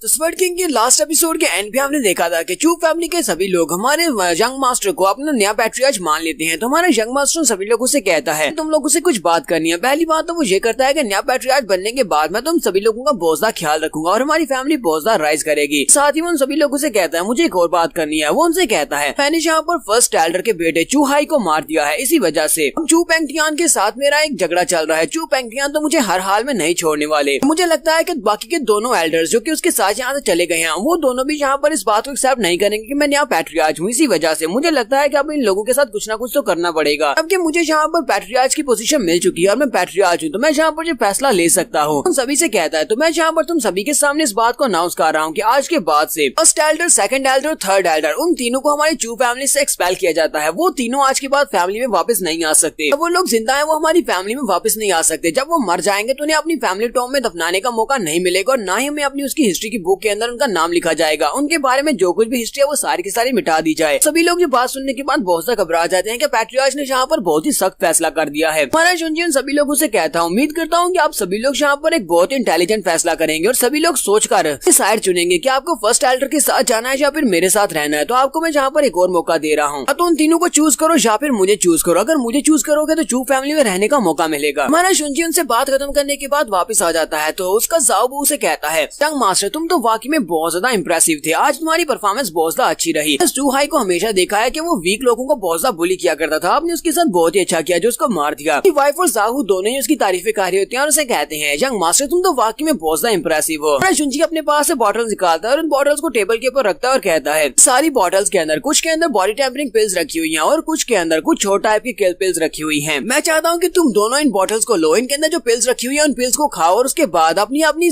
मास्टर स्पिरिट को मटेरियलाइज करने की कोशिश करो, ताकि तुम लोग भी अपनी मास्टर स्पिरिट को यूज कर सको, क्योंकि मैं हमेशा तुम लोगों को बचाने के लिए नहीं आने वाला। जुंजी में से 4 बॉटल अपने जाहू को देता है और 4 बॉटल्स अपनी वाइफ को दे देता है। तो जाहू उन 4 बॉटल्स को देखकर बहुत सा हैरान होता है, कहता है, यंग मास्टर क्या मैं यहाँ पर सही देख रहा हूँ, कहीं मेरी आंखें खराब तो नहीं होगी, क्या आप ये सारी की सारी बॉटल्स मुझे देने वाले हैं? पिल्स मेरे लिए हैं। जुंजी से कहता है, क्या तुम्हें लगता है कि ये बॉटल्स बहुत ज्यादा है? अगर तुम्हें लगता है ज्यादा है तो तुम इनमें से कुछ मेरी वाइफ को दे सकते हो, ल्यूसियान को दे दो। तो सारी बॉटल्स को उठा लेता है और कहता है, नहीं नहीं, ये सारी की सारी मेरी है और मैं इन सभी पिल्स को बहुत ही अच्छे से इस्तेमाल करूंगा। हमारा जुंजी यहाँ पर सीरियस होकर जाहू से कहता है, जाहू मुझे तुमसे कुछ और बात करनी है, क्योंकि आज यहाँ पर फाइट हुई और फाइट के बाद मुझे लगता है कि मुझे अपनी कल्टीवेशन को बढ़ाना होगा। चूहाई के साथ फाइट करने के दौरान मुझे वहाँ पर कुछ कॉम्प्रिहेंशंस मिली है और मुझे उनको रिफाइन करने के लिए कुछ टाइम की जरूरत है। जैसे मैं क्लोज डोर ट्रेनिंग में जाने वाला हूँ। इस क्लोज डोर ट्रेनिंग के दौरान मैं तुम्हें यहाँ पर एक जिम्मेदारी सौंप कर जाने वाला हूँ। मैंने 100 ट्रेजर पवेलियन वालों के साथ फैंसी माउंटेन के ऊपर से जड़ी बूटियां लाकर उन सभी जड़ी बूटियों को बेचकर उनका 50% शेयर लेने की बात की थी। मेरे पास मैप है और उनके पास लोग हैं, उनकी मैन पावर को यूज करेंगे, लेकिन ये सब कुछ लीड करने के लिए मैं यहाँ पर ये सारी जिम्मेदारी तुम्हें दे रहा हूँ। मैं यहाँ पर तुम्हें सब की पूरी अथॉरिटी दे रहा हूँ। मैं तुम्हें वो मैप दूंगा, उस मैप को यूज करते हुए तुम उन 100 ट्रेजर पवेलियन के लोगों को फैंसी माउंटेन के ऊपर लेकर जाना और वहाँ से जड़ी बूटियां लेकर आना, अपनी निगरानी में ये सारा काम करवाना। ये बात सुनते ही जाओ शर्माते हुए कहता है, क्या वाकई में यंग मास्टर आप सारी अथॉरिटी मुझे देने वाले हैं? यंग मास्टर जुंजी से कहता है, हाँ ये सब कुछ तुम्हारे हाथों से ही हैंडल होने वाला है, तुम्हें ये सब कुछ खुद ही संभालना होगा। यहाँ पर कोई भी ऐसा नहीं होगा जो तुमसे सवाल पूछ सके। तुम्हारे पास मेरा बैज होगा, यानी कि तुम वहाँ पर मेरी जगह के ऊपर काम करोगे। और फिर साथ ही हमारा जुंजी से कहता है, मैं चाहता हूँ कि तुम अपनी मर्जी से कुछ ऐसे लोगों को पिक करो जो कि काफी ज्यादा स्ट्रॉन्ग हो और उन सभी को कुछ अच्छे से ट्रेन करना, ताकि वो सभी लोग चू पेंगटियान के खिलाफ फाइट करने के लायक हो सके और हमें प्रोटेक्ट कर सके। उसे कहता है, यंग मास्टर आपको बिल्कुल परेशान होने की जरूरत नहीं है, आपने मुझे जो जिम्मेदारी दी है मैं जिम्मेदारी को जरूर पूरा करूंगा। जुंजी आगे बढ़ता है और उसे कहता है, हाँ मुझे पता है कि तुम अपनी जिम्मेदारी को बहुत ही अच्छे से पूरा करोगे। तो ल्यूसियान उसकी वाइफ से कहती है, तो मेरे बारे में क्या, मैं यहाँ पर क्या करूँ, क्या मुझे कोई जिम्मेदारी नहीं मिलेगी? आगे बढ़ता है, उसके सर पे हाथ रखते हुए कहता है, तुम फिलहाल के लिए कल्टीवेट करो, तुम्हें अपनी सोल को मटेरियलाइज करना होगा, उसके बाद देखेंगे तुम क्या कर सकती हो। ल्यूसियान उसे कहती है, मैं यहाँ पर तुम्हारी हेल्प करना चाहती हूँ, मुझे बताओ कि मैं तुम्हारे लिए क्या कर सकती हूँ। जैसे कहता है, ल्यूसियान तुम मेरी साइड पर हो, तुम मेरी वाइफ बनकर मेरे घर पर हो, मेरे लिए इतना ही काफी है, मुझे इससे ज्यादा कुछ भी नहीं चाहिए। वो भी आगे से शर्माना शुरू कर देती है। तो उसके बाद हमारा जुंजी अपने रूम में चला जाता है। जुंजी अपने रूम में जाने के बाद अपने रीइंकार्नेशन स्टोन के अंदर चला जाता है, जहाँ पर वो एक दिन का 5 दिन गुजार सकता है। वहाँ पर बैठकर वो कहता है, पर की फैमिली मीटिंग बिल्कुल वैसी ही रही जैसी मैंने एक्सेप्ट की थी, तो यहाँ पर इस बारे में ज्यादा सोचने की जरूरत नहीं है कि वहाँ पर ये सब कुछ क्यों हुआ। इसलिए तो मैंने बॉस किन को वहाँ पर 2 दिन के बाद का टाइम दिया था। बॉस किन भी वहाँ पर पूरे टाइम पर आए हैं और उन लोगों ने आकर चू फैमिली के लोगों को जितना डरा दिया है, मुझे नहीं लगता कि थोड़ी देर के लिए वो लोग हमारे पर अटैक करेंगे। लेकिन ये प्रोग्रेस अभी भी काफी नहीं है, मुझे अभी बहुत ज्यादा स्ट्रॉन्ग बनना होगा, क्योंकि अगर मुझे चू पेंगटियान जैसे लोगों का अकेले सामना करना पड़े तो फिर मेरे लिए बहुत ज्यादा मुश्किल हो जाएगा। जुंजी अपने पास एक क्रिस्टल को निकालता है। वो क्रिस्टल को जब एक्टिवेट करता है तो उस क्रिस्टल के अंदर से डीमन वुल्फ बाहर निकलता है। जुंजी कहता है, जब मैंने वहाँ पर चूहाई को मारा था, तो चूहाई को मारने के बाद मैंने उसकी मार्शल सोल को वहाँ पर डिवावर कर लिया था और उसकी मार्शल सोल को मैं रिफाइन कर सकता हूँ। ये मेरे लिए बहुत ही अच्छी बात है कि मैं अपने नेमलेस स्टॉर्म के अंदर रखी हुई टेक्निक्स को यूज करते हुए किसी भी मार्शल स्पिरिट को अपनी बॉडी के अंदर एब्जॉर्ब कर सकता हूँ, बाद में उसकी पावर को रिफाइन कर सकता हूँ। जुंजी कहता है, तो चूहाई तुम यहाँ पर मीनिंगलेसली तो बिल्कुल भी नहीं मरे, तुम्हारे मरने से मुझे काफी फायदा होने वाला है। डीमन वुल्फ वहाँ पर बाहर निकलने के बाद हमारे जुंजी के ऊपर अटैक करने के लिए आगे बढ़ता है। जुंजी अपनी तलवार निकालता है और उसे कहता है, तुम यहाँ पर कर क्या रहे हो, तुम्हारा मास्टर मर चुका है, क्या तुम अभी भी यहाँ पर बेजर्क होना चाहते हो? चलो जल्दी से यहाँ पर मेरी बॉडी में रिफाइन हो जाओ, वजह से मेरी तलवार ब्रेक थ्रू करेगी और इसका लेवल बढ़ जाएगा। इसी के साथ ही हमारा जुंजी आगे बढ़ता है, उसके ऊपर अटैक करते हुए उसके माथे के ऊपर हाथ रखता है और उसे ग्राउंड के ऊपर दबा देता है, उसे सप्रेस करता है, जिसकी वजह से उसकी बॉडी के अंदर से एनर्जी निकलना स्टार्ट होती है। थोड़ी देर के बाद हमारा जुंजी उसे वहाँ पर एक क्रिस्टल में चेंज कर देता है। वो सारी की सारी मार्शल स्पिरिट एक क्रिस्टल बन जाती है। जुंजी कहता है, मैंने अपनी पिछली लाइफ में भी इसी तरह के क्रिस्टल को अपनी बॉडी में एब्जॉर्ब किया था। उस क्रिस्टल को एब्जॉर्ब करने की वजह से मेरी कल्टीवेशन बड़ी तेजी के साथ बढ़ी थी। उस वक्त मैंने एक लेवल 2 की मार्शल स्पिरिट की बॉडी के अंदर से एक एनर्जी क्रिस्टल को निकाला था, लेकिन ये तो एक लेवल 3 की मार्शल स्पिरिट है। इसलिए मैं इस बारे में बिल्कुल भी श्योर नहीं हूँ कि अगर मैं इसको यहाँ पर डिवावर करता हूँ, यानी इसको एब्जॉर्ब करता हूँ, तो मेरी तलवार का ब्रेक थ्रू कितना कंप्लीट होगा। जुंजी उस क्रिस्टल को अपने हाथ में पकड़ता है और अपनी एनर्जी को रिलीज करते हुए उसको अपनी बॉडी के अंदर एब्जॉर्ब करने की कोशिश करता है, क्योंकि वो क्रिस्टल काफी ज्यादा हाई क्वालिटी का होता है, इसी वजह से उसे वहाँ पर काफी मुश्किल होती है। देर के बाद वहाँ पर इस क्रिस्टल को अपनी बॉडी के अंदर एब्जॉर्ब कर लेता है और उसकी जो तलवार होती है वो पहले से ज्यादा लेवल अप हो जाती है, यानी उसका ग्रेड बढ़ जाता है। जुंजी कहता है, मैंने अभी भी यहाँ पर ट्रांसफॉर्मेशन को एक्टिवेट ही किया है और इस क्रिस्टल की एनर्जी को एब्जॉर्ब करने के बाद मेरी मार्शल स्पिरिट का लेवल तो अब नहीं हुआ, लेकिन इसे कुछ यहाँ पर एट्रीब्यूट्स मिले हैं, यानी कि मेरी तलवार के अंदर कुछ नई पावर्स आ गई हैं जो कि इस डीमन वुल्फ की हैं। हमारा जुंजी यहाँ पर अपने उसी रूम के अंदर बैठकर काफी दिनों तक प्रैक्टिस कर रहा है। उसे 3 दिन हो चुके हैं और 3 दिन के बाद वो अभी भी यहाँ पर अपनी मार्शल स्पिरिट को रिफाइन करने की कोशिश कर रहा है। यहाँ पर उसे काफी ज्यादा मेहनत भी करना पड़ रही है। 3 दिन के बाद वो फाइनली इस काम में सक्सेसफुल रहता है और अपनी मार्शल स्पिरिट को लेवल अप कर लेता है। जुंजी को डीमन वुल्फ की एनर्जी को अपनी बॉडी में एब्जॉर्ब करने के बाद उसकी मार्शल स्पिरिट के अंदर उसके 2 एट्रीब्यूट्स आ गए हैं। पहला स्पिरिट एट्रीब्यूट तो यह है कि उसकी स्पीड उसको मिली है और दूसरा एट्रीब्यूट यह है कि उसकी कंसीलिंग पावर उसको मिली है कि वो अपनी तलवार की प्रेजेंस को हाइड कर सकता है और कोई महसूस नहीं कर पाएगा कि हमारा जुंजी किसी के ऊपर अटैक करने वाला, उसके पास वेपन भी है। हमारा जुंजी अपनी कल्टीवेशन कंप्लीट करने के बाद बाहर निकलता है तो सामने जाहू खड़ा होता है। जाहू से कहता है, यंग मास्टर तो तुम अपनी कल्टीवेशन कंप्लीट करके बाहर आ गए। जुंजी उसे कहता है, तुम्हें देखकर लगता है कि तुमने अपनी मार्शल सोल को मटेरियलाइज कर लिया है, क्या तुम मुझे दिखाओगे तुम्हारी मार्शल स्पिरिट क्या है? तो ताहू से कहता है यंग मास्टर आपने तो देखकर ही पहचान लिया कि मैंने अपनी मास्टर स्पिरिट को एक्टिवेट कर लिया। अच्छा ठीक है, मैं आपको दिखाता हूँ। वो जल्दी से अपनी मास्टर स्पिरिट को रिलीज करता है तो उसके पास एक टाइगर होता है। जिसे कहता है ये तो बिल्कुल भी बुरा नहीं है, तुम्हारे पास तो एक ग्रेड 3 की मास्टर स्पिरिट है, ये तो एक टाइगर है। ताहू से कहता है यंग मास्टर मैं बहुत ज्यादा मेहनत करूंगा और अपनी मास्टर स्पिरिट को बहुत ज्यादा पावरफुल बनाऊंगा और आज के बाद मैं आपके ऊपर कभी भी बोझ नहीं बनूंगा। फिर साथ ही वो अपने पास से बुक निकालता है और उसे कहता है यंग मास्टर मेरे पास एक लेजर है जिसके अंदर मैंने सारी की सारी जड़ी बूटियों के नाम और उनकी डिटेल्स लिखी हुई है, ताकि इसके ऊपर साइन करने से आपको पता हो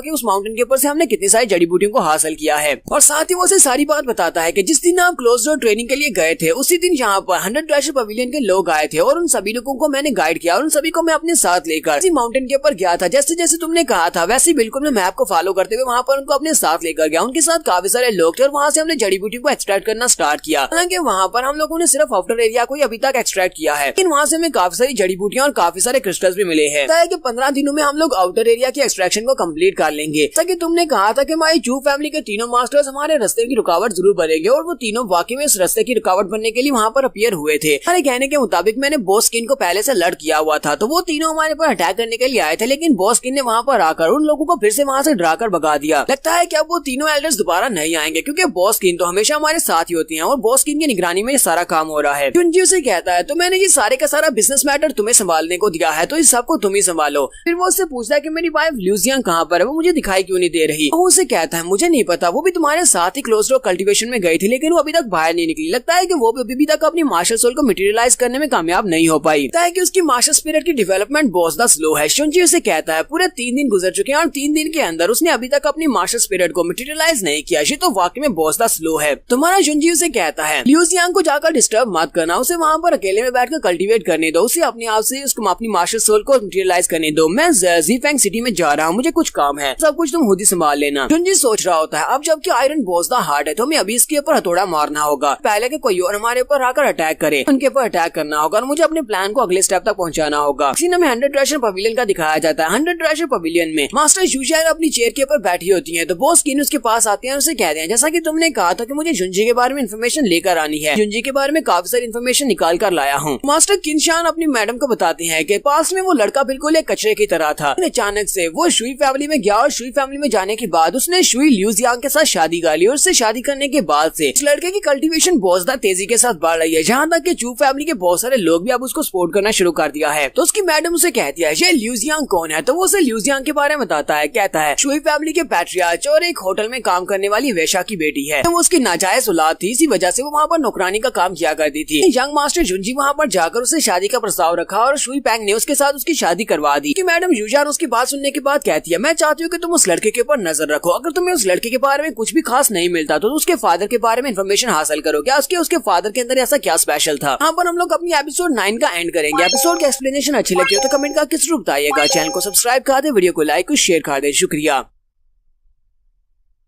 तो गाइस कैसे हैं आप सब लोग। स्वर्ड किंग के एपिसोड 10 के साथ हाजिर हो। तो लास्ट एपिसोड के एंड पे हमने देखा था कि मिस जूजान के पास बॉस किन आते हैं और उसे आकर डिटेल्स बताते हैं कि उसे जुनजी के बारे में जो कुछ पता चला है। जूजान उसे कहती है कि उसके बारे में और ज्यादा इन्फॉर्मेशन निकाल कर लाओ, चाहे उसके फादर के बारे में क्यों ना हो, मुझे सब कुछ पता होना चाहिए कि वो लड़का क्या है और क्यों है। फिर साथ ही मिस जूजान उससे पूछती है मुझे ये बताओ कि फैंगजी माउंटेन के ऊपर से जड़ी बूटियां निकालने के बारे में क्या वहाँ पर काम कैसे चल रहा है, क्या तुमने सारी जड़ी बूटियों को निकाल लिया। बॉस किन उसे कहते हैं वो काम तो बहुत ही अच्छे से चल रहा है, सिर्फ 3 दिन में हम लोगों ने बहुत ही अच्छा काम किया है। आउटर एरिया में जितनी भी जड़ी बूटियां थी वो सारी की सारी निकाल ली हैं। वो जड़ी बूटियां तो बहुत ज्यादा स्पेशल है और मुझे लगता है कि हम लोग इससे बहुत ज्यादा प्रॉफिट कमाने वाले हैं। जैसे हम लोग डीपर एरिया में जा रहे हैं वहाँ पर और भी ज्यादा जड़ी बूटियां और बहुत ज्यादा कीमती जड़ी बूटियां हैं। मिस जूजान उसे कहती है तुम्हें इन सारी जड़ी बूटियों के रिगार्डिंग यानी कि जड़ी बूटियों के एक्सट्रैक्शन के बारे में ज्यादा नहीं सोचना चाहिए। लगता है कि तुम्हें उस लड़के के ऊपर नजर रखनी चाहिए, उस लड़के जुनजी के ऊपर, क्योंकि उसका मकसद वहाँ से जड़ी बूटियां हासिल करना बिल्कुल भी नहीं है। लगता है कि वो किसी और चक्कर में है। उसे फैंगजी माउंटेन के ऊपर किसी ट्रेजर के बारे में पता होगा जिस ट्रेजर को ढूंढने के लिए उस लड़के ने हमें जहाँ पर अपना पार्टनर बनाया है ताकि हम लोग उसके साथ फैंगजी माउंटेन के ऊपर जा सकें। अगर तुम्हें उस लड़के के बारे में कुछ भी अजीब दिखाई देता है तो जल्दी से आकर मुझे रिपोर्ट करना। तो बॉस किन उसे कहते हैं यंग मिस क्या मैं जान सकता हूँ कि आप ये सब कुछ क्यों कर रही हैं, कि इसके पीछे रीजन क्या है। जूजान उसे कहती है क्या तुम्हें अभी भी लगता है लड़का यहाँ पर सिर्फ और सिर्फ जड़ी बूटियां हासिल करना चाहता है, क्या तुम्हें पता है कि उस लड़के ने मुझे जो फायर स्पिरिट स्कैटरिंग लिक्विड दिया था इसके साथ साथ उसने जो मुझे हार्ट क्लींजिंग पिल दी है वो कितनी ज्यादा स्पेशल है। मैंने अपनी सारी जिंदगी में इस तरह के कोई भी फार्मूलाज नहीं देखे, मैंने एंशिएंट बुक्स के अंदर भी सारे फार्मूला फार्मूलाज को चेक कर लिया, लेकिन वहाँ पर भी इन दोनों पिल्स के बारे में कोई भी फार्मूला नहीं लिखा हुआ। मतलब यह है कि ये एक बहुत ही हाई लेवल का और प्योर फार्मूला है जो कि इस लड़के को याद है।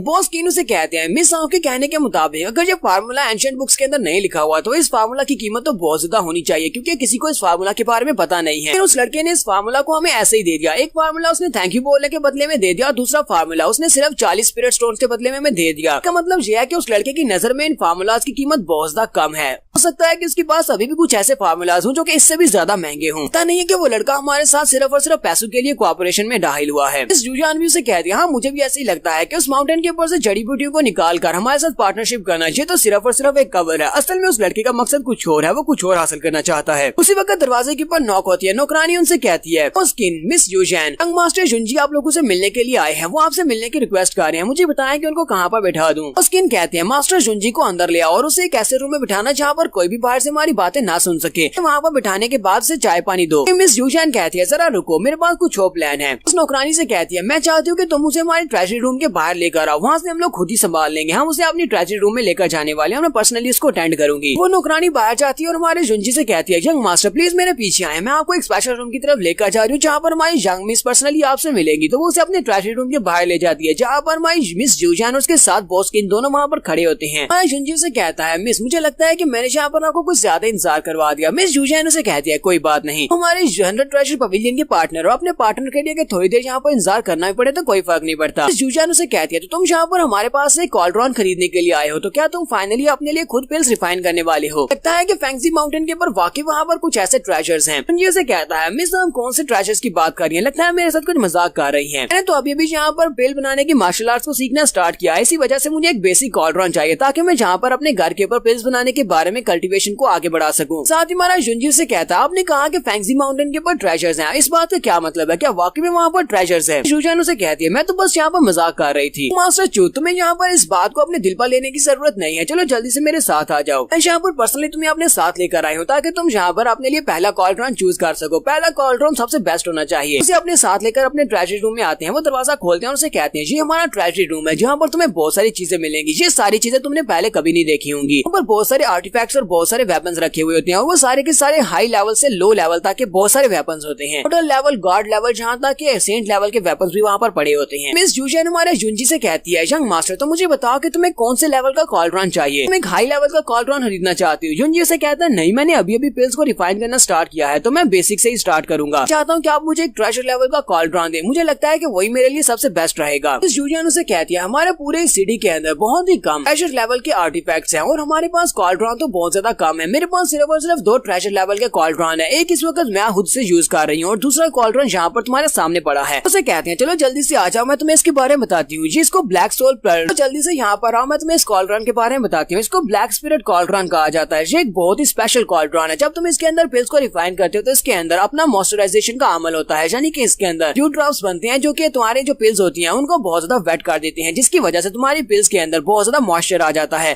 कॉल्ड्रॉन तुम्हारे लिए काफी ज्यादा अच्छा रहेगा, लेकिन इसको यूज करना थोड़ा बहुत मुश्किल हो सकता है। क्या तुम इसको हैंडल कर पाओगे? जुंजी आगे बढ़ता है, इस कॉल्ड्रॉन को देखकर कहता है, मुझे ये बताओ कि तुम ये कॉल्ड्रॉन मुझे कितने में बेचने वाली हो? जुजान उसे कहती है, ये तुम्हें 100 स्पिरिट स्टोन में मिल जाएगा। तो ये किसी और के लिए होता, कोई और यहाँ पर इसको खरीदने के लिए आता तो मैं इसे 200 से कभी भी सस्ते में नहीं बेचती, क्योंकि तुम्हारा हमारे साथ पहले से एक रिलेशनशिप है, तुम हमारे साथ पार्टनरशिप में हो। हाल मैं सिर्फ और सिर्फ 100 स्पिरिट स्टोन में इसको बेच दूंगी। जुंजी से कहता है, तुम कह रही हो कि ये पूरे 100 स्पिरिट स्टोन में बेचोगी, लेकिन मेरे पास तो सिर्फ और सिर्फ 20 स्पिरिट स्टोन है। मैं तुम्हें 20 स्पिरिट स्टोन एडवांस में दे सकता हूँ और उसके बाद हमारी पार्टनरशिप से जो पैसा आएगा तुम उसमें से पैसे काट लेना। जुजान उसे कहती है, हाँ क्यों नहीं, जब तुम्हारी जड़ी बूटियों को हम लोग बेच देंगे तो उसमें से तुम्हारा शेयर भी तो निकलेगा, हम उसमें से तुम्हारे पैसे काट लेंगे। साथ ही हमारे जुंजी की नजर वहाँ पर एक बड़े से क्रिस्टल के ऊपर पड़ती है। वो उसे देखकर काफी हैरान होता है। बॉस कीन उसे कहते हैं, सर काफी ज्यादा तेज है, तुमने यहाँ पर जिस चीज को देखा है वो एक ग्रीन जेड है। इसे तो इसको वेपन्स को टेम्पर करने के लिए यूज किया जाता है, लेकिन इसका साइज कुछ ज्यादा बड़ा है, इसी वजह से यहाँ पर हमारे ट्रेजरी रूम में पड़ा है, क्योंकि ये स्पेशल है। इसी वजह से इतना बड़ा ग्रीन जेड स्टोन हमने पहले कभी भी नहीं देखा हुआ। जुंजी उस ग्रीन स्टोन की तरफ देख रहा होता है और सोच रहा होता है क्या ये वाकई में ग्रीन स्टोन है, और उसे लगता है कि उसके अंदर कुछ है। मिस जुजान उसे कहती है, लगता है कि तुम्हें ये ग्रीन जेड स्टोन पसंद आया है, अगर तुम्हें वाकई में ये पसंद आया तो फिर ठीक है, मैं तुम्हें इसे गिफ्ट में दे सकती हूँ, लेकिन तुम्हें इसके बदले में 3 स्पिरिट स्टोन मुझे देना होंगे। जुंजी उसे कहता है, हाँ ठीक है, चलो ठीक है, इनको भी मेरे खाते में से काट लेना। जुंजी वो स्पिरिट स्टोन भी उनके पास से ले लेता है और स्पिरिट स्टोन और कॉल्ड्रॉन दोनों वो उनके पास से लेने के बाद कहता है, रही बात हमारी पार्टनरशिप के बारे में, मैं चाहता हूँ कि 100 ट्रेजर पवेलियन इसी तरह मेरी मदद करता रहे और मैं इसी तरह आगे बढ़ता रहूंगा। जुजान उसे कहती है, हाँ क्यों नहीं, हम लोग हमेशा तुम्हें सपोर्ट करेंगे। जुनजी कहता है तो आपका बहुत बहुत शुक्रिया, अब मैं यहाँ से जा रहा हूँ, और वो वहाँ से चल पड़ता है। शूजान अभी वहीं पर खड़ी होती है कि उसी वक्त